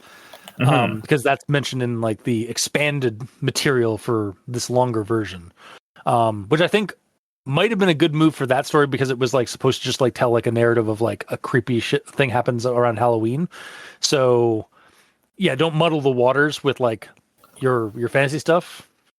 But with this, I think I don't know, like I also still like think that you can tell horror like the same horror story with the fantasy stuff that you're adding in for the world. But I also get that like that's going to paint your attitude toward it. Yeah, Especially since you've also read the same the horror of the story really comes like at the last part with the hobby horse stuff. And you've already read that, like you said. So yeah. And like there's nothing specific about them being a dwarf and elf or dudes that really adds anything to the story. Well, no, Other but than some racism potentially.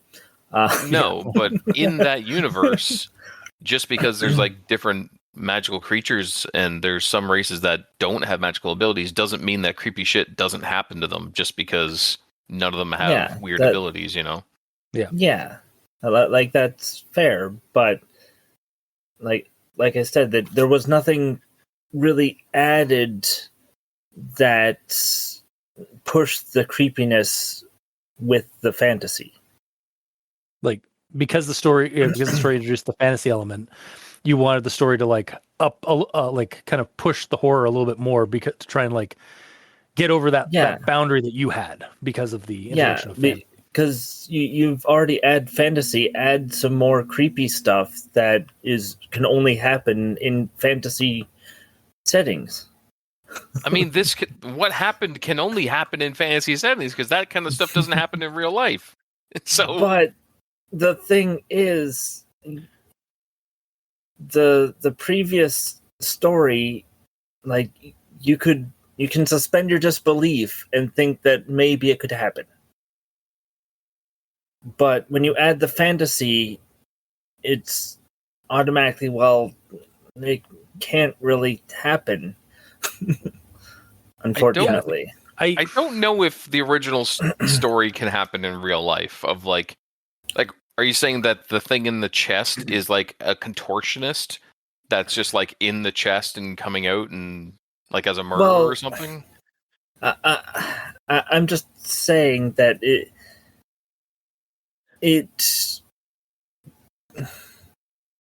is more plausible, like it could happen if there was creepy elements in real life. Okay, I thought you were going with like because in the original story, like they introduced like the human element, or like everything else was pretty grounded except for the weird, strange thing that is underneath the hobby horse. Yeah, and everything is grounded. And then that's creepy. But then with this one, like they've added that element of fantasy into the groundedness. Like they've added that magical realism where like there are magical things and fantasy creatures living like that are like the main characters basically. Yeah, and then so we've lost the ground and I've become electrocuted. So okay, yeah. See, it's kind of interesting that you're saying this, like you bring this up because like I've connected tissue time a little bit. I've been trying to catch up on the at least the first season of Grimm, where it's primarily like real world crimes and like the horror of like true crime stuff, but if usually involving these things called Vossen, who are like human shapeshifters and like creatures from folklore living among humans, like hiding among human population, as either the culprits or the victims of these crimes and like kind of creepy horror things. So like I can see where you're going with it, but I disagree. Yeah, I don't know, man. Yeah. I feel like as much as we talk about Shadowrun, sorry, Mikey, I don't think Mikey could ever be actually scared or immersed in Shadowrun if he's like, if I'm running around as a troll. Because that's what it kind of seems like. That's what you're getting at here is like, because they are fantasy creatures, nothing is scary, or it has to be something so unbelievably unreal, like Cthulhu showing up, that's the only thing that's gonna do it for you. Well, I don't know. Like, I think like if you introduce like real world horror stuff, like again murders, like a murder spree or something like that you're having to deal with, or like that kind of stuff, I think that would be like how you tackle the horror in that setting, because you're using the fantasy stuff as a set dressing, and then actually like using that as a set dressing for a focus on like real world horror things like murder and serial killers and stuff. Mm-hmm. I don't know, man. Yeah. In Shadowrun, when we were fighting like bug spirits and stuff like that, that shit was terrifying. Yeah. Oh, and that's a visceral horror, because you're like, you're outnumbered, or you're like kind of outclassed a bit, Mhm. and you can't exactly fight back against those things because like you don't have the proper tools or what have you. So, Speak for yourself. I could punch ghosts, dude. I mean, you could punch out. You were also like, also sometimes like like they were still like overpowered compared to you. Oh, of course, yes. Yeah. If you want context about what we're talking about, watch our Shadowrun game on our sister podcast, One Last Day. And by watch, we mean listen. You can watch with your ears. It's fine. Yeah. Shut up. But yeah. yes, that too. Like like again, I do understand kind of what you're saying there, Mikey, but I politely disagree. Yeah. I, on well, the other we hand, all- will not pretend to understand. And we can move on from this. Yes. Yes. And that's what I have for chapter 1. Okay. Gamer. Okay, I gotta pull. Hang on, I gotta make sure I read my new formatting stuff properly. That's chapter Did you 1, also that's have to chapter change 2. your coordinate? No. It's because halfway. Okay, I read the first story, and I labeled my chapter. Oh no, there's no chapters in it. I labeled things normally, and then when Okay. I got into the second one, when it's chaptered out, I realized how annoying it was. Just like the formatting I used to organize my things by chapter and like numbering them down. So like halfway through the second story, I changed my formatting to a better way, but it doesn't matter. I'm dealing with it. Yeah. The first one, I was around 12, a short gawky kid. I haven't heard the word gawk before. Rather, I've only heard that as like to look upon something. Oh yeah. Like gawking at something. But gawky appears to mean like nervous and awkward. So I guess I Okay. learned another word. That one actually, I also learned that word because I knew the other ones that you'd brought up, but like gawky. Now that I think about it, I don't think really knew what that was. I think I kept thinking it was like lanky or gaunt kid. Because it kind of sounds that way too. Yeah. Then this is chapter 1 notes. Oh yeah, okay. Didn't you say you have a thing you were going to talk about where they like retargeted furries? That's in chapter 1. Is that in chapter 1? Yeah. Oh, Meanwhile, Todd was shooting steely gazes around my shoulder at the Oh, two. Now, if there was one thing he could barely tolerate more than Willie, the wet blanket tall, it was furries. Yes, I did apparently miss it. My comment was also, I see that furries have taken the place of anime fans in this story as the target of characters' disgust. Yeah, I basically wrote the same thing. I wrote, suppose this story's target isn't otakus, but furries this time around. Yeah. Anime Friends characters tend to have a lot of venom when they don't like something. Yeah. Though I do like that. Yeah. This is, I think this story is much newer compared to like some of the older Curtisville stories that we've read. Mm-hmm. So it may be like, just like either, again, I don't know the author's experience with like these subcultures and fandoms and stuff. So, but like maybe they've just like they're adding this part to the story because like just to kind of give some more like diverse POV or like perspective. Like so like these are the kids that like anime but aren't like the stereotype of what anime fans are. Or maybe it's just another reason for us to hate Todd. Maybe, yeah. Because he's just being like obnoxious. Is bigot a word for that? Kind of, yeah. A little bit bigoted, I guess, but also like, yeah. But yeah. So after I read that with like the targeting of furries, I wrote down like, I guess it's time to see if this whole story revolves around furry bashing like the others did towards otakus. Thankfully, it didn't. This is just kind of a throwaway line, which I think is the better way of doing it instead of making it so you read multiple stories all targeting one specific group of people. Yeah. And then my next one, which I'm surprised you didn't read, you didn't have a note on as well. I'm starting to wonder if we read the same story. or if I'm on the same section. Chapter 1. I'm gonna see if this is in chapter 1. I'm starting to doubt myself now. This is in chapter 1. All right, fine. Okay, This what fine. is it? Also, at least those mummers don't look like pervy humans in an animal costume. He added sharply. Yeah. My note to that is we got a Newfie enjoyer here. Cultist is sold on the story now. I mean, I did read. I do remember reading mummers. I was like, oh, mummers. Hell yeah! It's also used like in the proper term, like for like the winter solstice. That's when like people start dressing up as mummers, and that's actually kind of surprising. Like, because I know like there are some American cities that do honor or that do celebrate mummering. Really? I know like Boston specifically, basically the Irish community, like kind of the where like Irish communities are, like the Welsh communities are so like Boston and stuff like that. There's mummer parades and such. But yeah, it is like, and it's also a big thing in the UK and like in the British Isles.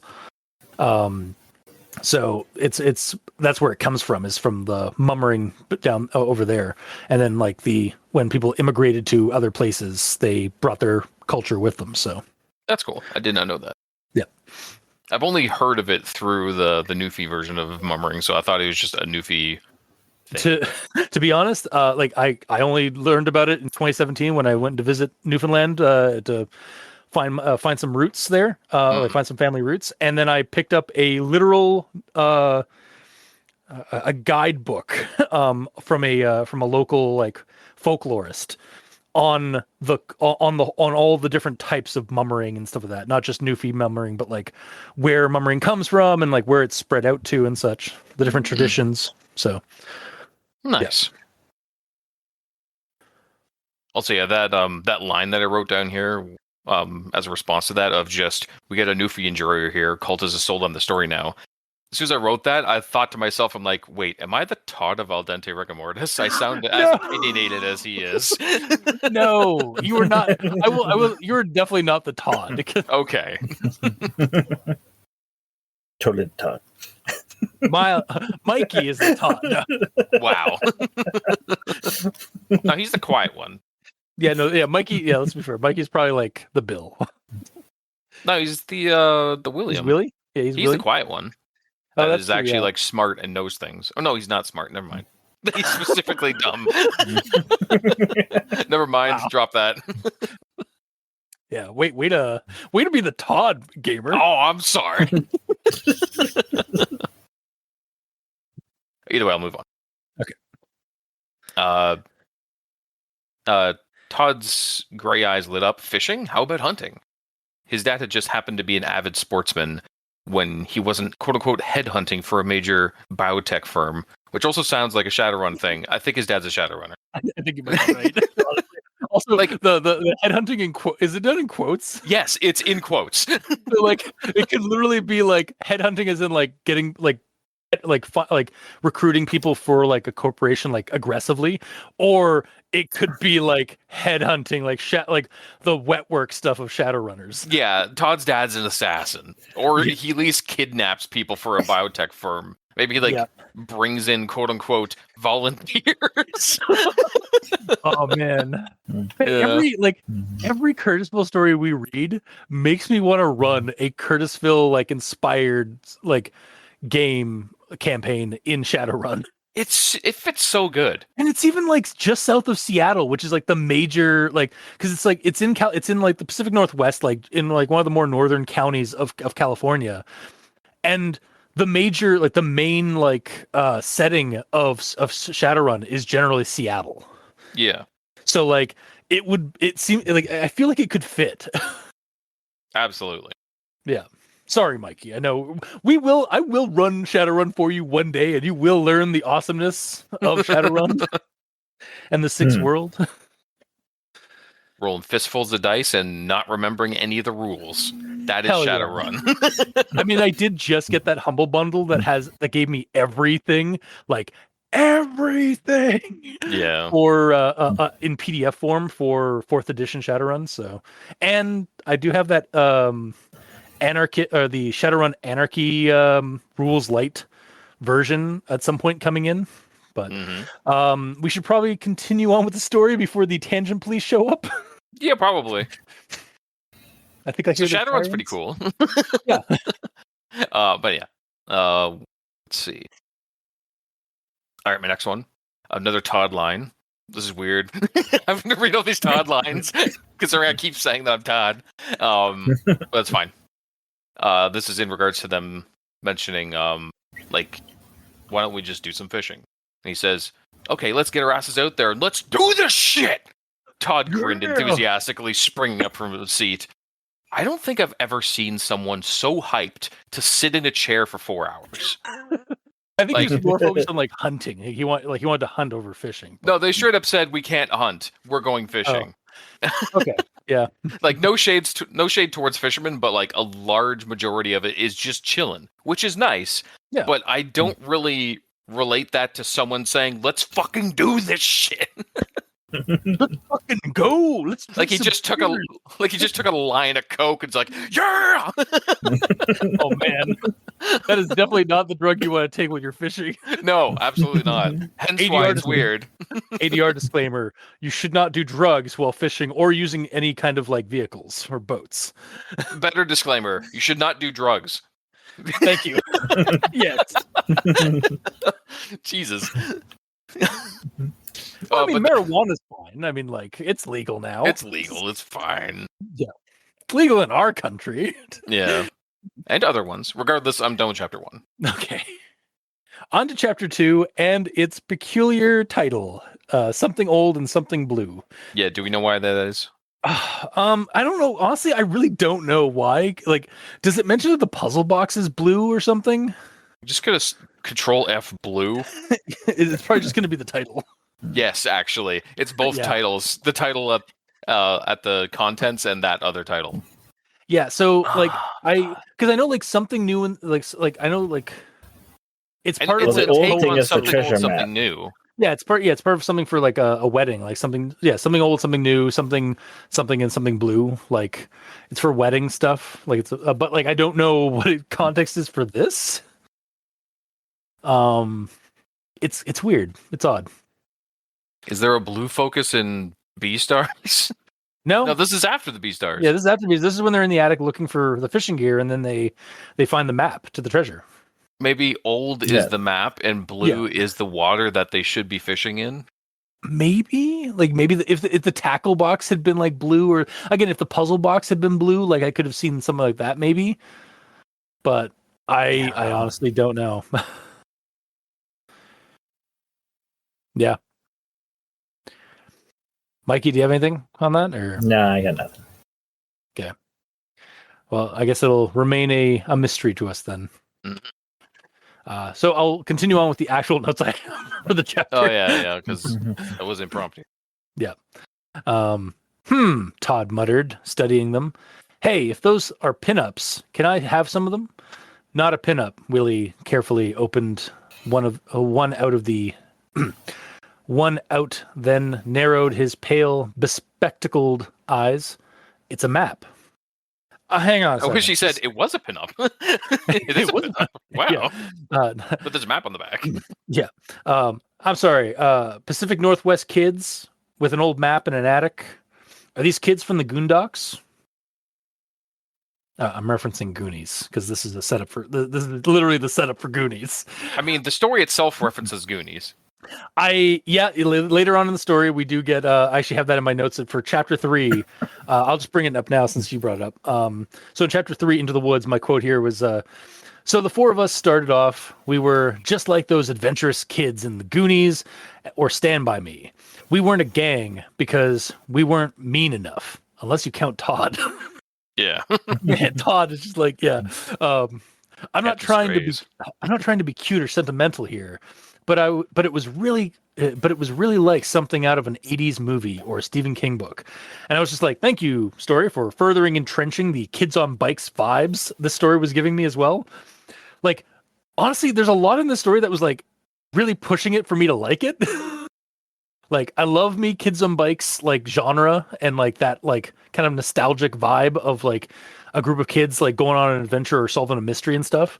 The mention of mummers, the Curtisville things that are in the story.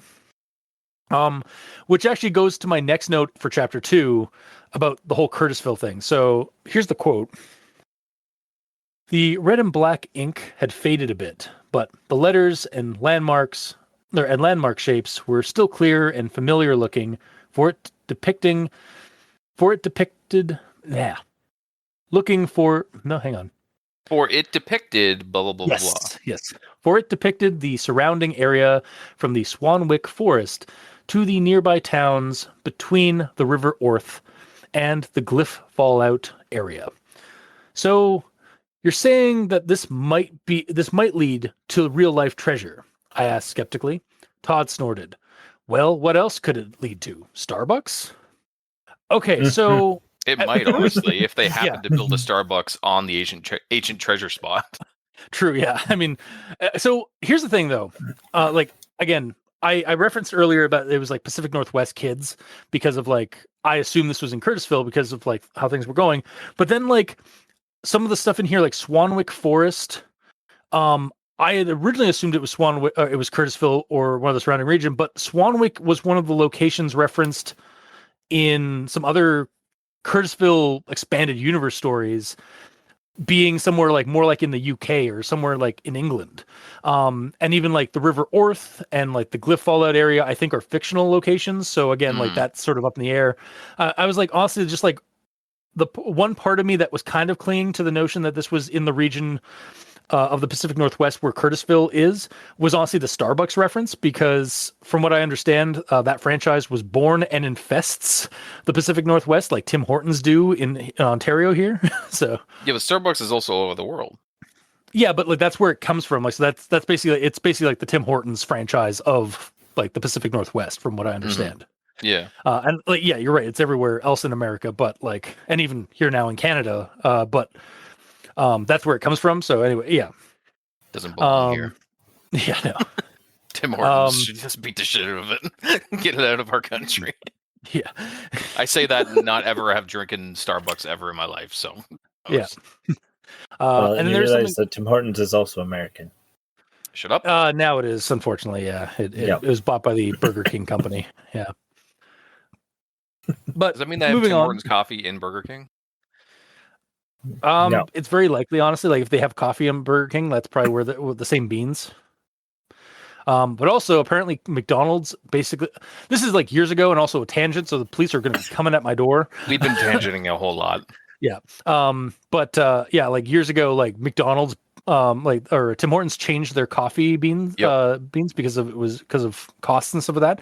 So, the coffee started tasting like swill. I don't know what swill is. Like crappy. Oh, okay. Hence why like Tim Hortons coffee used to be like good, and then like people started hating it because it didn't taste as good as the original beans. But then McDonald's started using the old coffee bean. Like they started buying the coffee beans from the Tim Hortons used to buy, or used to use. And so suddenly McCafe coffee used to be better than Tim Hortons. There's like there's a whole discourse like a couple of years back when that happened. But anyway, before the tangent police kick down my door, going to continue on with chapter 2's quotes and comments. With this one here, it might even be a clever replication, or it might even be a clever reproduction. He pointed out. Alex's brother was into Dungeons and Dragons role playing, as well as the Society for Creative Anachronism. Is that a thing? And I looked it up. Sure enough, the Society for Creative Anachronism, the SCA, is an international living history group with the aim of studying and recreating mainly medieval European cultures and their histories before the 17th century. A quip often used within the SCA describes it as a group devoted to the Middle Ages as they ought to have been, choosing to selectively recreate the culture, choosing elements of the culture that interest and attract us. That is directly from the Wikipedia article. So they're basically selectively historical LARPing. Hell yeah. Kind of, yeah. Sign me up. They've been around since 1966, and they originally started in California. So I can have an excuse to walk around in full medieval knight's armor all day long. Yeah. Hell yeah. But yeah, so yeah, like that's the thing. Okay, that is kind of interesting. Also, we were just talking about like again tabletop role playing and stuff like that, and then this part has like that Alex's brother was into D&D. So, but that is all I have for chapter 2. So, Mikey, these 10s for evil. I'm evil. Gamer. I'm gamer, but I have 2 notes. You should have in yellow, but I also have some notes. That's basically what I did. I just said the wrong part. Actually, the first one I already talked about because that's yes. There's potentially treasure underneath a Starbucks these days. Who knows? Like Dollar Generals in Kentucky, they're just they're popping up like weeds. But yeah, my only other note is basically how pretty much all the guys get bullied into going treasure hunting because Todd. Yeah. Because it says like Bill and Willie gave me a sympathetic look, while Todd shook his head impatiently. Well, what do we care? Let's go find some treasure, he cried. I frowned at him. Typical Todd. I'll go get the shovels, Willie said, hurrying past me. Granted, there was no ellipses on the end of it, so I think Willie was actually. They were all excited to go, including Alex. I almost called him Nair. Including Alex. It's just Alex shouldn't have went because he was going to get in trouble, wanting to be responsible. Yeah. So I don't know if Todd really had to push them too hard to go because they all really wanted to go. Yeah, it's that again that boyish childhood like instinct to go on adventures. Mm-hmm. And damn the consequences, or just what consequences? Oh shoot, there's consequences. Oh no, we fucked up. Yeah. You could have seen this coming. Yeah, an adult. This is true. But again, that's sort of like why that there's an entire genre of fiction, both in movies and books and all that stuff, with like kids going on harrowing adventures. Yeah. But that's all I got for notes on 2. All right. Well, on to chapter 3, Into the Woods. So this is another thing that kind of like, again, I was on the fence of like, wait, okay, so this feels like it's in Curtisville or the region around Curtisville in like the Pacific Northwest, but then it mentions like Swanwick Forest, which I think Swanwick was mentioned in some of the other stories that were like, I think in the UK or like in like a fairy territory in the UK in some other stories. But then we get this part in chapter 3. I could tell you a lot of things about Swanwick.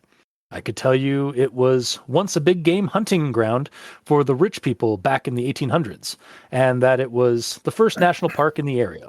I could tell you it's 113,440 acres. The part the Commonwealth shared with Ferry was mostly old-growth forest with giant redwoods and sequoia trees, or that there were a few cabins built back in the early 1900s, but now were all abandoned, yet somehow still maintained by some entity not affiliated with the park services. Okay, so this is in the Pacific Northwest region near Curtisville, because I don't think England has sequoias or redwoods. So maybe it's some kind of nexus place. Like again, it's connected to Ferry, like the lands of Ferry. So like maybe there's some kind of like nexus point here.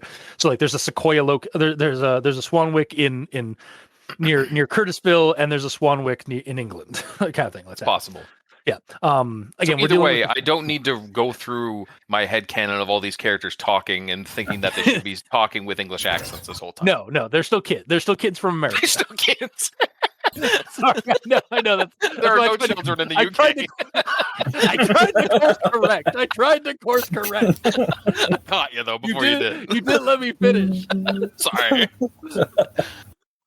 Also, not saying that like kids in America don't also sometimes have English accents because of their parentage. And stuff. I know. Anyway, moving on from that. Yeah, so like, but I do know that like England, I know England doesn't have redwoods and sequoias, right? I don't know. I didn't Google it. Did you? Does England redwoods or sequoias? Son of a bitch. There are an estimated 500,000 redwood trees thriving in the UK. Son of a bitch. I didn't know. Oh, that's good. That's good. With around 80 to 85% being giant sequoias. Slide. So like it's like what the fuck? Where's the story take place? Oh, that's good. I'm sorry to laugh at your expense, No, kind it's of, but fine. man, it's good. 100% fine. I'm embracing my Toddness. Oh my god, that's so good.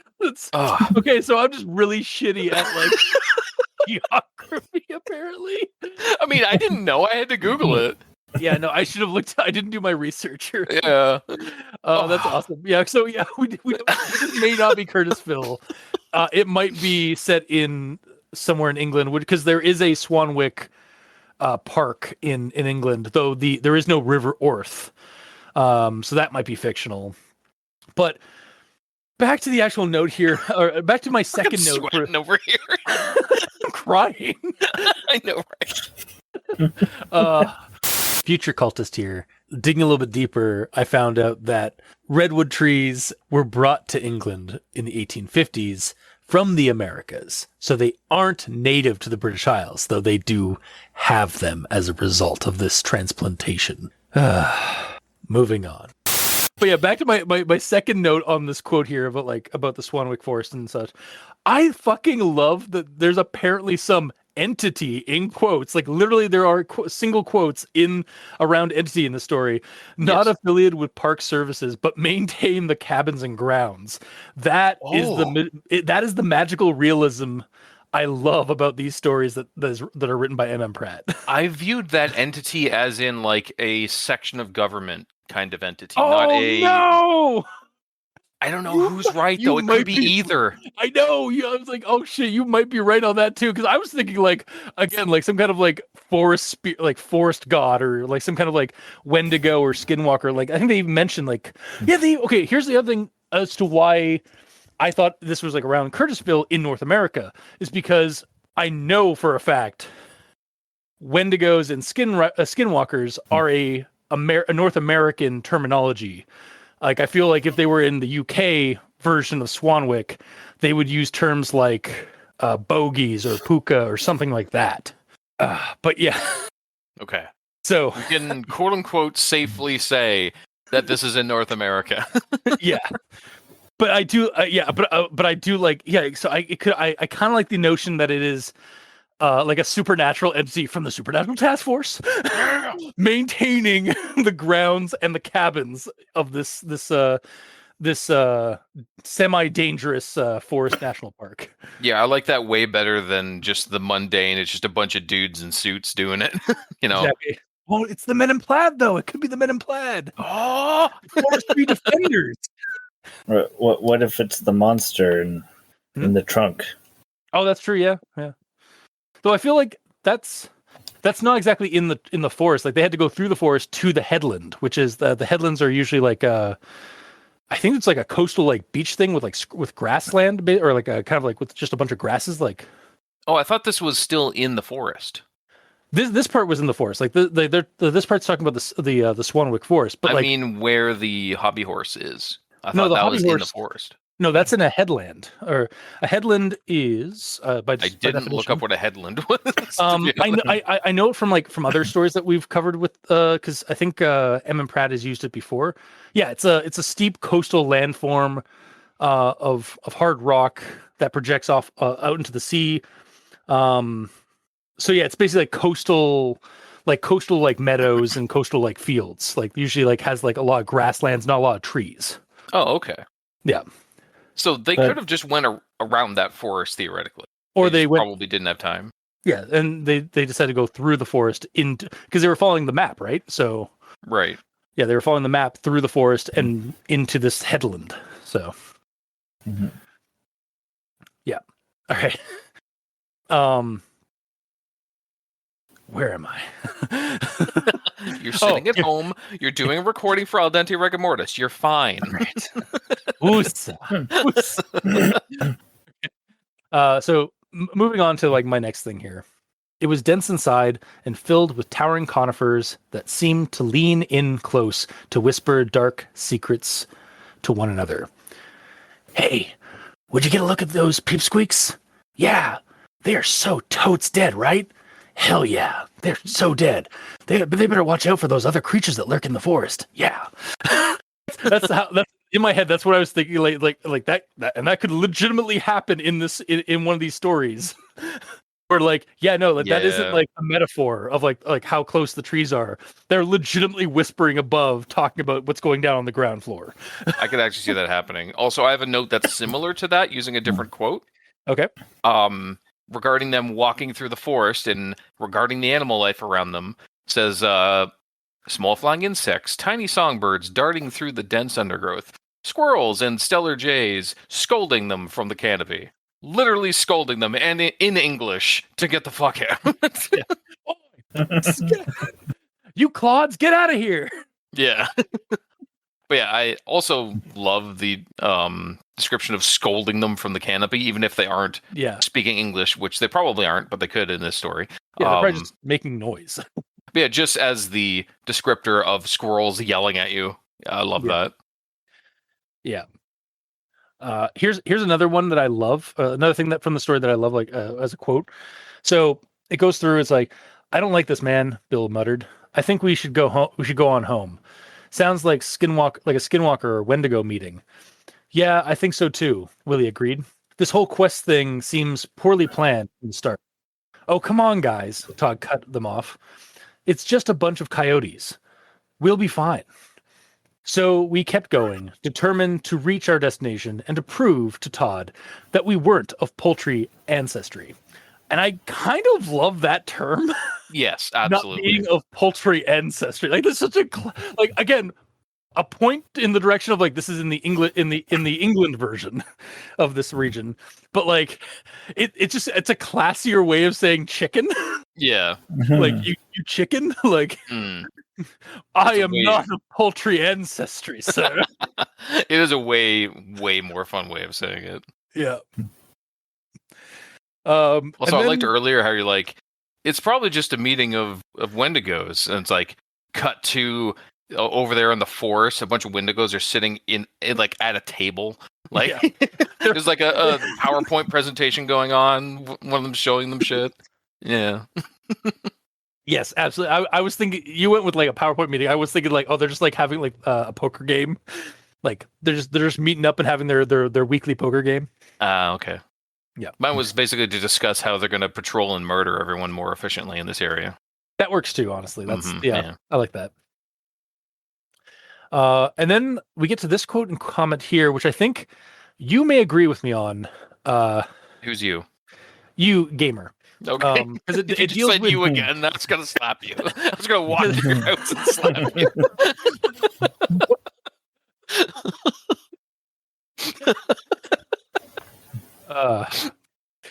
Because it deals with time and the passage of time described in the story. Yeah. Minutes turned into more hours as we delved deeper into the forest, our frustration growing with each aching step. Our anger, too, due to Todd for loudly berating Bill for eating the remaining food, although Bill swore that the food pack never left his side. And then for accusing Willie for purposely misplacing the shovels and slowing down our progress with fake asthma attacks. By now, we were about to thrash Todd. There's another word, like give him a good thrashing. That sounds very UK. Very thrashing, yes. Mm-hmm. It's a very Commonwealth term. Mm-hmm. About to thrash Todd for his entitled stupidity and arrogance, for picking on Bill and Willie for something not their fault. If we could only catch up, to him when the winding path finally ended at the crest of a small oak-covered hill.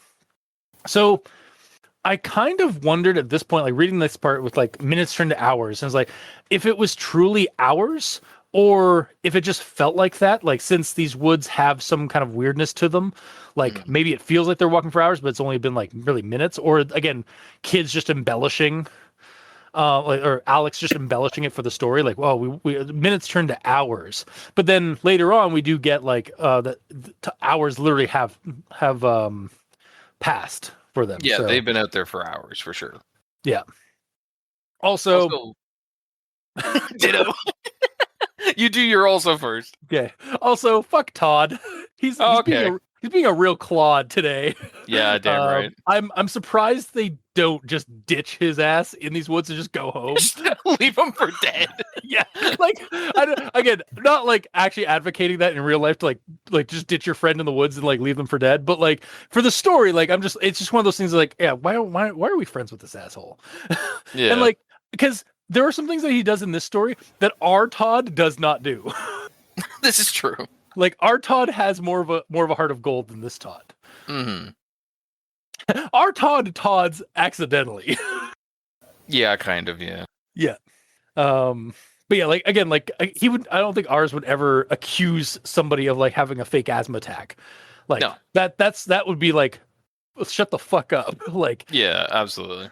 But again, these also something to bring in mind. Again, like kind of tone down the like, oh fuck this guy, like this guy deserves to die kind of thing. Because that's, I know that may be what it sounds like I'm saying, but like I do realize like these kids are 12, so like kids fight each other, or kids fight over like this kind of stuff all the time, and like it's generally not like that person's not that bad. It's just in that moment. So. Mm-hmm. But yeah, Todd's behavior is also like, why are these kids this kid's friend? Yes. Also, now for my also. Yes. So in the story where it says like, if we could only catch up to him, because they're talking about Todd, right? Yeah. If we can only catch up to him, blah blah blah blah blah, and then like very soon after, it says like, we made it. Bill Weeds throwing his plump fist into a victory stance. Not so fast, Todd exclaimed, barging past us. I thought they had to catch up to him. Where'd you come from? He barely backtracked around them.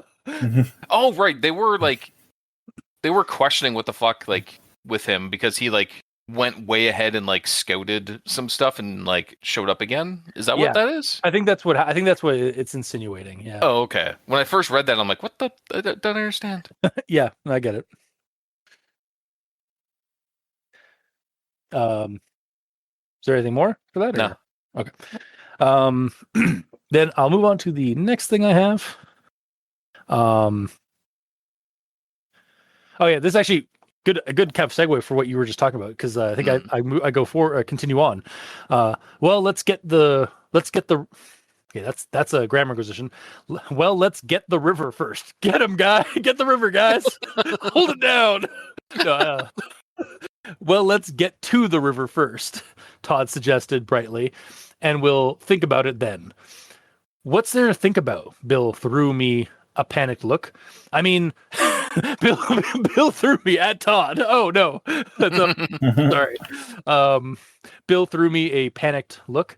I mean, we're not going to go back home now? Bill, stop worrying, I advised. You're just wasting energy. Also, need to conserve your water. Bill took a few measured deep breaths. Okay. You're right. So just do this one thing at a time. Right. Todd looked up with a smile. How the hell are we supposed to cross that? Willie demanded, his shoulders sagging as his shaky fingers raked his dopey haircut. Just take your shoes and socks off, Todd snidely suggested as he started down the hill. So maybe I'm showing my age. I'm all for boyish adventures in the woods, hunting down a treasure. Makes for a really good story. I've done it in my past, but realistically, this is such a bad idea. Oh, of course it's horrible idea. Glad to be a part of it. Yeah, even without the supernatural things lurking in the woods and like lurking abound, and like that we know what's ahead of them because of the chapter ahead. But like, yeah, like I get it, like that. This is what kids do. This is like kids of all ages basically do. They go on misadventures when they shouldn't be, and then they learn about the consequences afterward. They're like 4 hours out of town, though. Yeah, yeah. I'm surprised. I'm surprised they didn't give up. Like they were like I can understand like getting to this point and like it's like, well, we're already here. We're already going to be late and grounded. Probably we might as well finish what we started. Yeah, Like I get that, but it's like, man, this was such a bad idea. absolutely. But yeah, that's what I've got for this one. So Mikey, Yeah. This is chapter 3, right? yes, chapter 3. Yep. Yeah, I'm evil. Okay, gamer. I got one. This is in regards to Alex speaking about his brother. He told me on several occasions to stay out of Swanwick, but he wouldn't say why exactly. Just that it would fuck me up big time if I ever ventured in. I love the description of "it'll fuck you up big time" in the creepypasta. Yeah, holy shit, that is amazing. It's so good. Don't like honestly, that is a great like. I want that on a sign going into like any kind of woods. Like Do not enter; it'll fuck you up big time. venture into these venture down these trails at your own risk. It may fuck you up. Oh, that's so good. and it should be either bolded or in quotes. It will fuck you up. And it's like, what will fuck me up? What? Yeah. Just like the trail itself, it's hard. It's like a difficult trail to walk on. It's just that Jack Nicholson gif of just like, yes, like not going to answer I'm not going to answer you with a definitive of like what exactly it is. Just yes. That's also like there are no wolves in the Stillwood. There are no wolves in the Stillwood. Yeah. This is also very Stillwood coded, anyways, because yeah, I mean, yeah, Icker Falls is just like the Appalachian version of Curtisville. To be fair, I suppose. Maybe with less, probably. Yeah, I was gonna say maybe with less whimsy. Although Brood Hollow has a fair amount of whimsy. The neighboring town to Icker Falls. Gotcha. But yeah, that's all I got for. All right, on to chapter 4, the final chapter, the hobby on the Headland. So I actually have a fair amount for this one that I didn't have. That I either like didn't realize until I read this longer version, or that I saved till now. Or because it's new stuff that's in this. Yeah, and we had like more context and stuff as a result of the the expanded chapters. Yeah, because the fourth one isn't straight up a copy pasta in. Like it's actually expanded upon a little bit. Yeah, they add. There's a little bit more flourish to like some of the details and such. So, and actually, that's I think actually a good segue to my next quote and comment for this, or my first quote and comment for chapter 4. So, in the end, we didn't need to take our shoes or socks off because after what felt like an eternity of slogging, we stumbled upon a hidden culvert concealed behind a cascading waterfall. The hollow sounds of rushing water filled our ears as we entered the damp metal tunnel, our hearts pounding with fatigue and cautious anticipation. Okay, that would be kind of cool, like a kind of really cool discovery, like it, like that kind of like that metal like tunnel kind of culvert thing.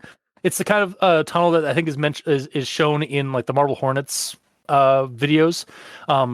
Like that, it's like a tunnel underneath either underneath a road or some kind of like structure to be able to walk through. No, is that not? Because that's what I thought it was. It's a metal tunnel. Yeah. Okay. There is a ski resort near us. Oh yeah. At the bottom of the hill. Yep. You turn. There's the ski resorts on the one side, and then there's other stuff on the other side. When you go to the other side, there is a big opening there that you can walk underneath the road. Or take a golf cart between the two sections of the resort. Yeah. And I haven't been there in a while, but I'm pretty sure it's just like a huge drainage pipe. Yeah, that's what a culvert is. Yeah. Yeah, but it's like metal. Isn't it like corrugated metal, basically? Yeah, that's one of them. Legitimately what I thought it was too. Oh, okay. Because the one in Marble Hornets is like all like smooth concrete. They can be concrete. They can also be metal. Yes, like they can also be brick by what I'm looking at right now, because I'm seeing a bunch of like older types of culverts that are like basically brick tunnels. So it's basically like a drainage thing that you get. It's big enough to walk through. Yeah. Well, the base thing here is a culvert is a closed conduit or pipe structure designed to channel water, such as streams or stormwater runoff, under roads, railways, or driveways. Yeah. So that's where this whole culvert thing is very confusing because they find the culvert behind a waterfall so that they can get around the river. So the culvert doesn't actually divert water. No, yeah, it's more of like a tunnel that goes behind the mountain. Yeah. Also, yeah, I don't that's think what I it was is an installed and properly set up culvert. I think it's just a discarded culvert Oh, hang on a that they're second. using though. as cover. Like it's just loose. It might be like propped up on I'm- rocks and stuff just because of nature being nature, but I don't think it's installed for the purpose of draining water. No, and Because actually, they're out in the middle of nowhere. I think what it might be, because I found another description, especially in like the Oregon region, what's called a tunnel, called tunnel falls. So basically, it's a culvert that's made to go behind a waterfall to get around a waterfall or a river, using a culvert. What's it called? I think it's called a tunnel falls. I'm gonna find a picture of it. Yeah. I'm seeing a bunch of waterfalls. Yeah. But either way, based on the description, it sounds like it's basically this. Yeah. But anyway, back to my actual point here. Yeah, so like I think that would be a really cool like discovery of like finding this like little culvert, this tunnel behind a waterfall. But it would also kind of be concerning to me because like so far they have been trekking through like forest wilderness and they're just now stumbling upon some kind of man-made structure. Like it says it's made of metal. So that would, I mean, don't get me wrong, I'd check it out. But it would be kind of freaky as well, like in that situation. Like, why is this here? We haven't come across any any roads or anything like that, except for this like small. Where is this stuff leading? Like, yeah, I'd be a little concernicus. I have a question. Yes. When do they leave the forest? I think At they what left around. point have they done it already? Yeah, they left the forest because they left the dense forest and came to like a hill with an oak tree. And then beyond that was the river, and like then they went around that waterfall, or past that waterfall, down the culvert tunnel, or through the culvert, and end up in the headland. So Okay, so the culvert is like the true transition to the headlands. yes, yeah, Okay. Yep. Just clarifying, because like when I read it, I didn't clue in that they ever left the forest at all, because I didn't know what a headland was. yeah. Well, even before that, like I think when they do stumble out of the forest. I think I mentioned it in one of the slowing down arrogance. If we could only catch up with him, when the winding path finally ended at the crest of a small oak-covered hill. So that might not necessarily be like the end of the forest, but like I think like the forest maybe like lightened up from being like pine trees and so that to like an oak. Like, there's a hill with an oak tree. But yeah, regardless, like yeah, the culvert in chapter 4 is basically the liminal space, the transition space to the headland. So, and then we get to the part where like we get this. I think this was also mentioned in the short story, but I didn't bring it up until now. So here's the quote. Perhaps it had been abandoned by a child who had unknowingly summoned up a malevolent force to possess this innocent plaything, or perhaps it was a prop in a sinister ritual discarded by some malevolent cult that reveled in the suffering of others. Either way, malevolent intent was surely involved here.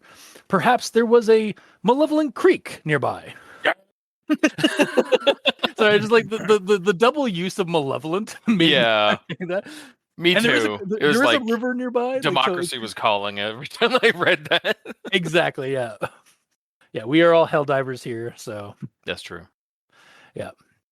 It just made me think of like, oh, that like I just like that malevolent used like a couple of times as a descriptor for like, regardless of what this of how this thing got here, malevolent was used or malevolent intent was occurred. Yeah. And then the next thing I have, the icy wind started whistling as it blew through the curved stretches of driftwood barrier, swaying the hobby horse like a metronome. It seemed to whisper tales of woe and despair, its voice following us back from the now half-flooded tunnel. Days of grounding and revoked privileges followed, but still the image of the cursed hobby horse continued to haunt me. Wow. Okay, we just gonna skip past the long trek home, I guess, in the rain. Of course. I'm kind of glad it did, but like at the same time, I got a little bit of whiplash. Like, oh, okay, they I guess they got home Yeah. with no problems. And then they got grounded. So I was honestly a little worried when this chapter started, and it seemed that it was just going to be a slightly more detailed variant of the original short story. Don't get me wrong. I did enjoy the boys' trek through the Swanwick Forest and all that kind of stuff. But when I read the author's note on this entry, like on the Wikipedia, that it was a longer extended version of the short story that we read, I had kind of hoped that it was also going to elaborate more on the ending. It does the add... extension is all prequel. Yeah, exactly. Yeah. Like it does give us more about like why Todd and Bill are referenced from the short story. Like we actually get to know Todd and Bill, and then we also get to know this Will character a little bit more, and like we get to know their kind of friendship dynamic. And we even in this chapter we do get some more flowery details. It's just and the ending isn't bad. Like an anticlimax for a horror story isn't terrible at all. It's just the kind of anticlimax at the end of the story leaves me wanting more ever after. Like it's one of those things where it's like, okay, what was that? What was that thing in the trunk? Yeah. So it's just like that kind of thing. So like that's when I started reading this story and realizing like, oh, this is just going to be copy pasted from the previous story. And it isn't entirely, but the ending is left the same, which is fine. It's just, I was expecting when it said elaborate a longer version of the short story, I thought we might get more at the end. Mm-hmm. But you wanted to extend both ways, both prequel and sequel. Exactly. Yeah. And then the last thing I have here is something that we kind of touched on earlier about the locksmithing tools, and how they were rather familiar looking to Alex. Mm-hmm. Didn't Todd's dad own a similar sort of kit? Didn't he keep it locked up in a table cabinet down his massive garage? So I know we talked about like and how you saw it and how I saw it, and like I still kind of think that it would have been interesting if maybe some more had been added and explored, that like Todd knew about this place previously, and that's the real reason they came out here, or why he was so adamant about trekking ahead of them, or even trekking out here at all. Like he could have also been the one to destroy the hobby horse after the group fled, and like in the weeks that passed, like before Alex came back. He was because it does say that he was left off easier for their misadventures. Yeah, but he's entitled.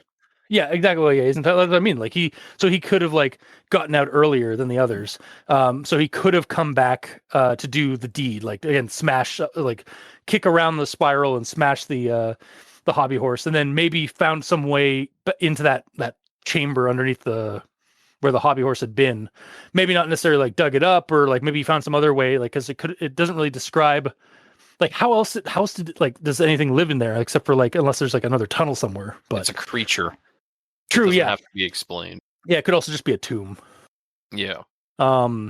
Like yeah, I don't know. I feel like there was some room in here to explore making Todd further involved in the darker element, and maybe making him a little bit more antagonistic, like, or maybe making him part of the antagonism of the story. More than he already is. Or even like maybe he did. Maybe we find out that like Todd came back earlier than Alex and became a victim of the thing. Like maybe he like brought out the lockpicks after he found out about the thing in the in that hole, and then it started moving, and he tried to escape, and he fled, and leaving. I feel like if that was going to be a thing, though, I'll bring up what I said before: the ground should be disturbed. Ooh, Yeah, no, I agree. Like that should have been like further expanded on and stuff like that.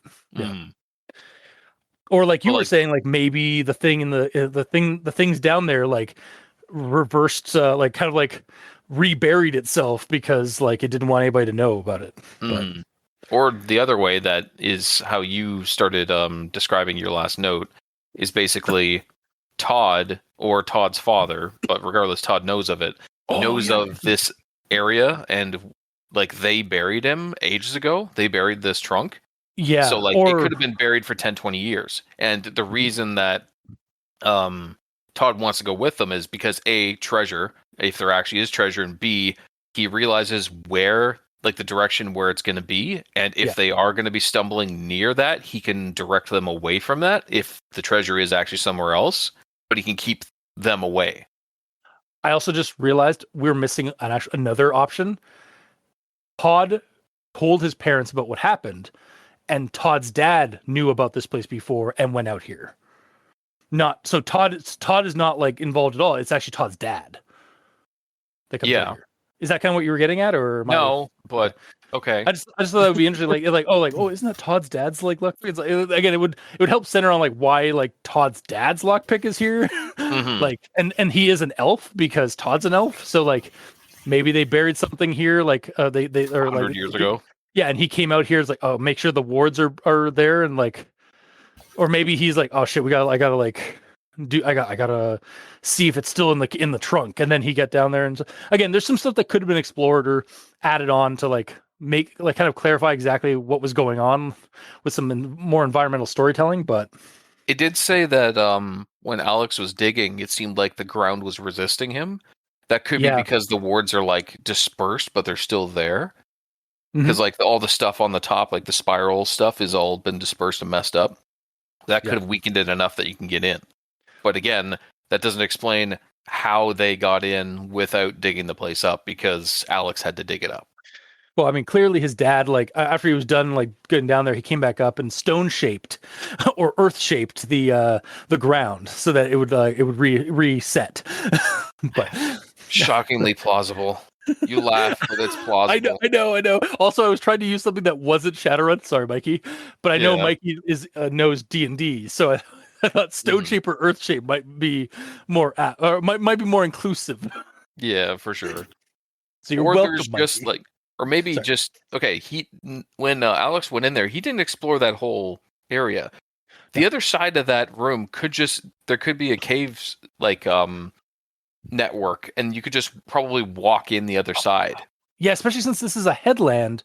Usually headlands end at the coast with a cliff, so there could have been like a cave, or a tunnel that goes toward the cliffs behind the trunk, like where Alex doesn't see. Like there is a tunnel that goes to like an exit. Mm-hmm. Yeah, so either Todd or his father, once Todd warned him about what he saw, could have went through that tunnel, got in there, and started picking at this, and then it woke up, so he ran away. Yeah, exactly. But why he wouldn't put the wards back down, I don't know. Maybe because he rolled poorly on his sand check and just had to leave. Yeah, that could happen. Mm-hmm. I don't know. It's not explained. Yeah, then my point here was like with my initial comments and stuff was that like there's room here to explore that or to kind of build on that a little bit more. So, Yeah. But that is all I have for actual thoughts. So, Mikey. All right. Oh, did you notice the change to the monster? Did they? Wait. I'll give you the quote here. That was when long white arms slowly came out with bony hands, feeling carefully about, finding the tool set, delicately selecting a suitable pick, and then the spidery digits started to work. Okay, spidery digit. Are you going to say like it's like spider legs or something like that? Well, in the previous story, it was bony digits. Okay, but spidery digits is also an appropriate descriptor for like lanky, thin fingers. Mm-hmm. So, but I will say it is interesting that the author didn't want to like use Boney again or like something like that, like how he, because they used Boney maybe because before. someone commented, be like, "Oh, that's cool that there's a skeleton in that chest down there." And meanwhile, they're like, "It's not a skeleton. I'm going to change Boney right now." Really white, emaciated arms. Yeah. Yeah, you know, like the author heard that in the future. Yeah, absolutely. And that's all I have for notes. Okay. Okay. I'm sorry for taunting you there, and like it's like are you about to like calling you out on like being critically silly, possibly? They shouldn't be doing that. It should be my job. Yeah, Well, and spiders you are don't the have taunt of fingers. this group. That too. They do it their men version. Yeah, if they're man spiders or Spider-Man. Mm-hmm. Oh, Or yeah. Driders. They have fingers. Yeah. But regardless, Yes. gamer. Moving on to my one and only note. When Halloween night came with my parents, distracted. Sorry, the phrasing of that was weird. Doesn't matter. When Halloween night came, with my parents distracted with the ringing doorbell and giving out treats, I snuck out as a ninja, racing past crowds of trick-or-treaters with parents in tow.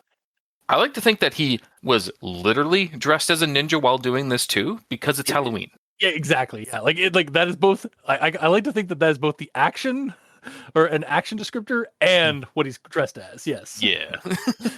Like he also has shovels on his back, or a shovel. But yeah, he's absolutely dressed as a ninja, I think. So for the rest of the story, I viewed him in a ninja costume the whole time. Absolutely, yeah. Mm-hmm. But that's all I got from it. That's fair. Because you guys talked with like, well, I was talking and stuff like that, so it makes sense. Well, also because chapter 4 is generally the first story. Yeah, we also covered so most of the notes I had on this section were covered previously. Yes. Mm-hmm. Well, then I guess on to final thoughts. I'm gonna recommend it. I do think it could have used it could use a bit more polish. But I like the kids on bikes narrative and the overall mystery, and sort of like just the dark whimsical nature of everything. Even with the ending as. Sorry. What? Should you describe kids on bikes? Because some people listening to this might be like, they're not on bikes, dude.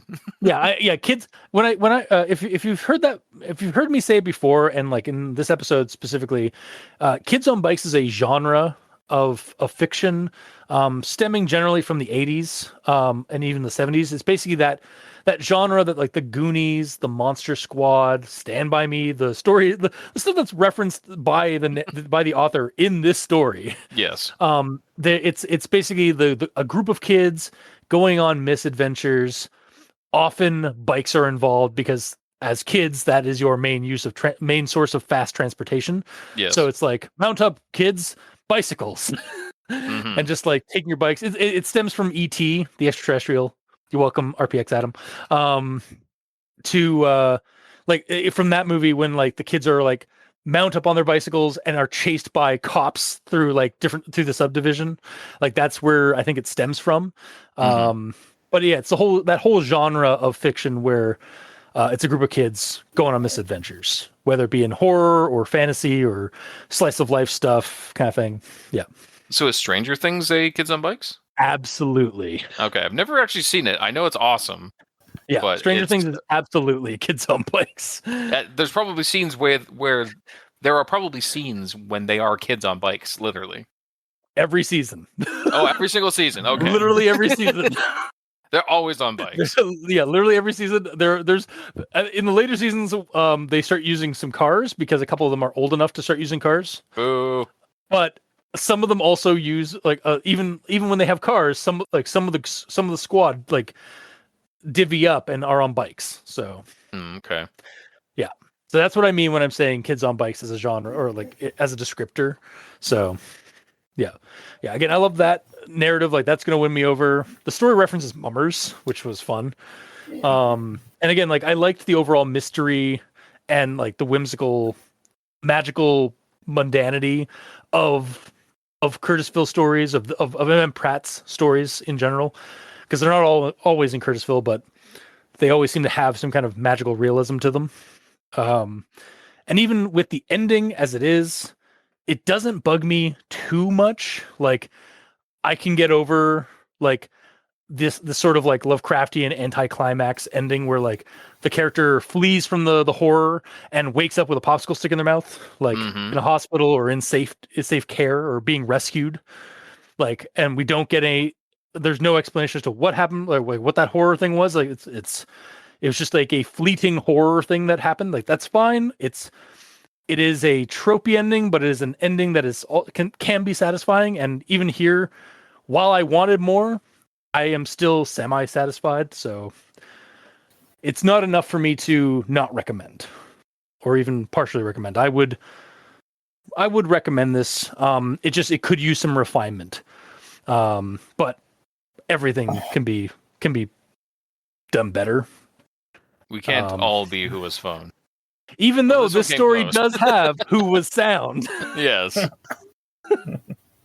I did love that, both in the short story and in this version. So, and yeah, the short story, like, partial recommendation, because honestly, I might even, I could be like two-toner. Like, I could even be like, again, if that one had a little bit more like refinement, I think that could be like a tight, full recommendation for like a short, just a short pasta, because it does that whole like beginning, middle, and end sort of setup. And this one just kind of elaborates more on the characters that were not really explored in that previous one.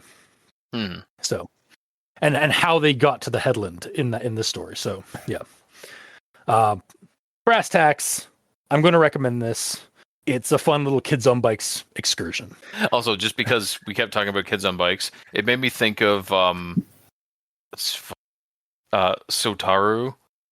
the guy, Moomin Rider or something like that. Oh, Moomin Rider, yeah. Who's a guy on bike. From One Punch Man. Yeah. Yeah. Also, yeah, like while you were doing your final thoughts, I was like looking up pictures of him. I'm like, he actually has a woman's bike. I just realized. Okay. Because it's got the low center bar. I think that's specifically so it's easier to like jump off and do kicks and shit, which is actually pretty smart. Yep. But realistically, like bikes, I don't know why like we have to have the bar so close to our junk. Yeah, no. Just saying. Like, we really don't want to like lose that or damage that spot. So no. If anything, the bike should be reversed. The low one should be ours. It's less dangerous. Fair. But Mikey, these stands for evil. Your verdict. So, I guess my main issue with this is that it didn't expand on the creepy. So sure, just stayed the same. Yeah, like we get an expansion on who these kids are, and I don't care for them. Wow. None of them? I thought I could understand. But you have to love Todd. Alex, Bill, or no, like you don't have to like Todd. That's a joke. Yeah, but like Alex, Bill, and Willie, like you don't care for them at all. I just don't care. All right. But that might also be my racism showing, because apparently I'm racist against dwarves and elves. Oh, that's fair. Yeah, apparently, yeah. Really gotta just check your privileges there, sir. That's a star demon. Yeah. So, unfortunately, that whole the expansion on the explanation or more detail on the kids ruined the story for me, so I'm not going to recommend it. Tough but fair. Gamer? For me, I enjoy the story, both of them to different extents. The V1 of the story, like I said, I personally recommend, but the expanded story, I'll give it a full recommendation, because it does mostly what I wanted to have. Mostly. To have done to the first one, basically just explaining more of it. But I'm also with you there, Cultist, where like the ending is still left with here's a creepy thing, and we're done. Yep. Like right before it starts to get good. Yeah. But yeah, either way, overall it's interesting. It does leave good questions though. Like what was the creature? But it also leaves bad questions like how was the lockpick down there? And stuff like that. Yeah. Yeah, like that's the big, like, kind of the glaring issue. Like, because the other one that you can get by was like, oh, it's a horror story, you're not supposed to know everything. Like, that's part of the horror of the.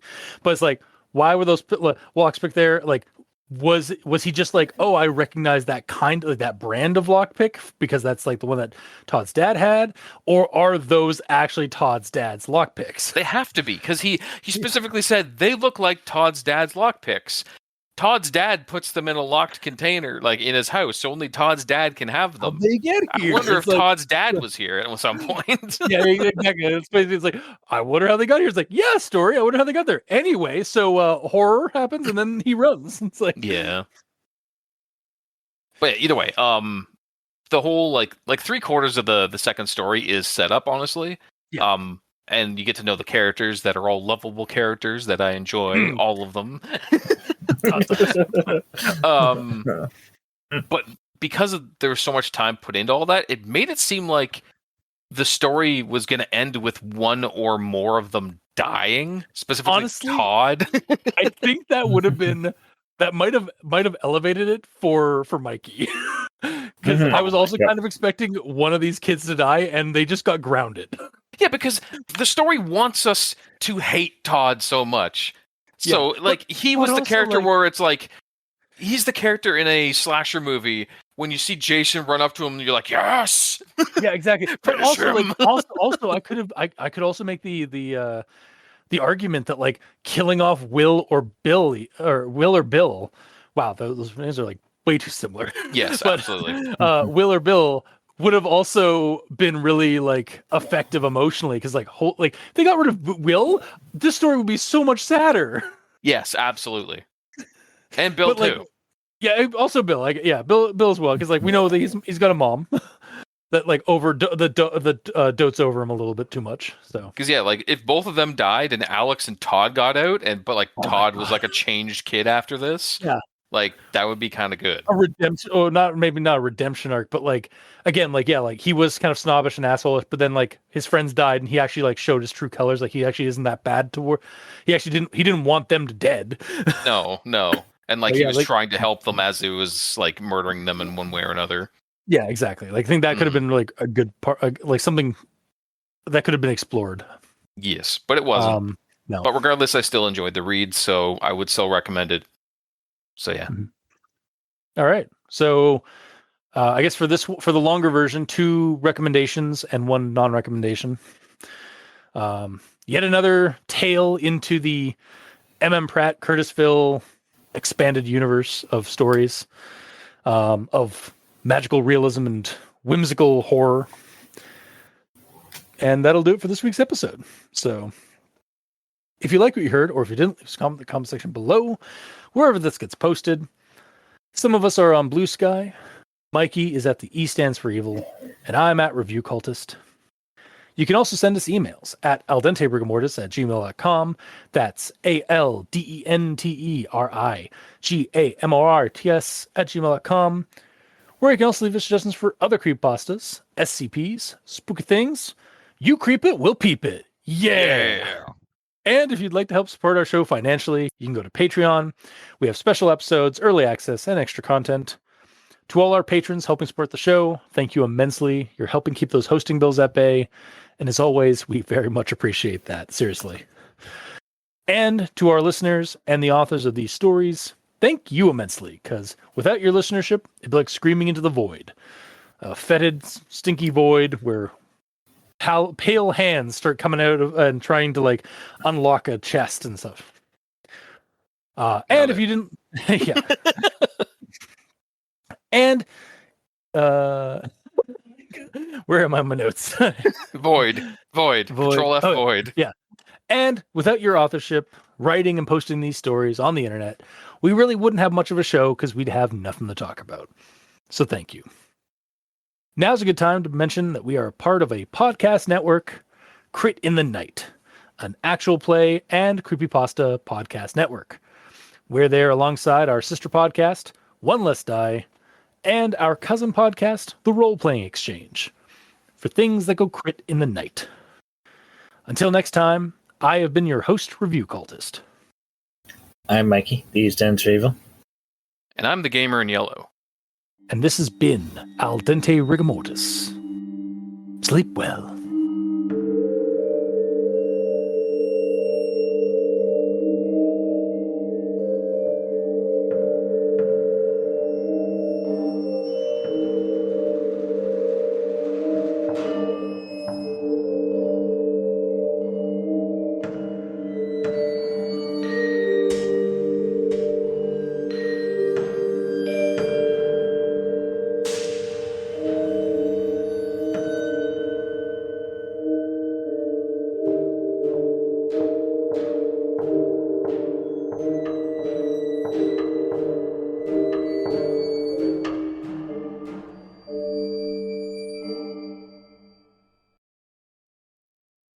If you've ever taken a road trip through the Pacific Northwest, you've probably seen a bumper sticker for a place called Curtisville. It's not on any maps, and most people have never heard of it. Some people think it's a creepypasta. But if you're curious, don't wait. Take a trip, find it, because it's a magically real place.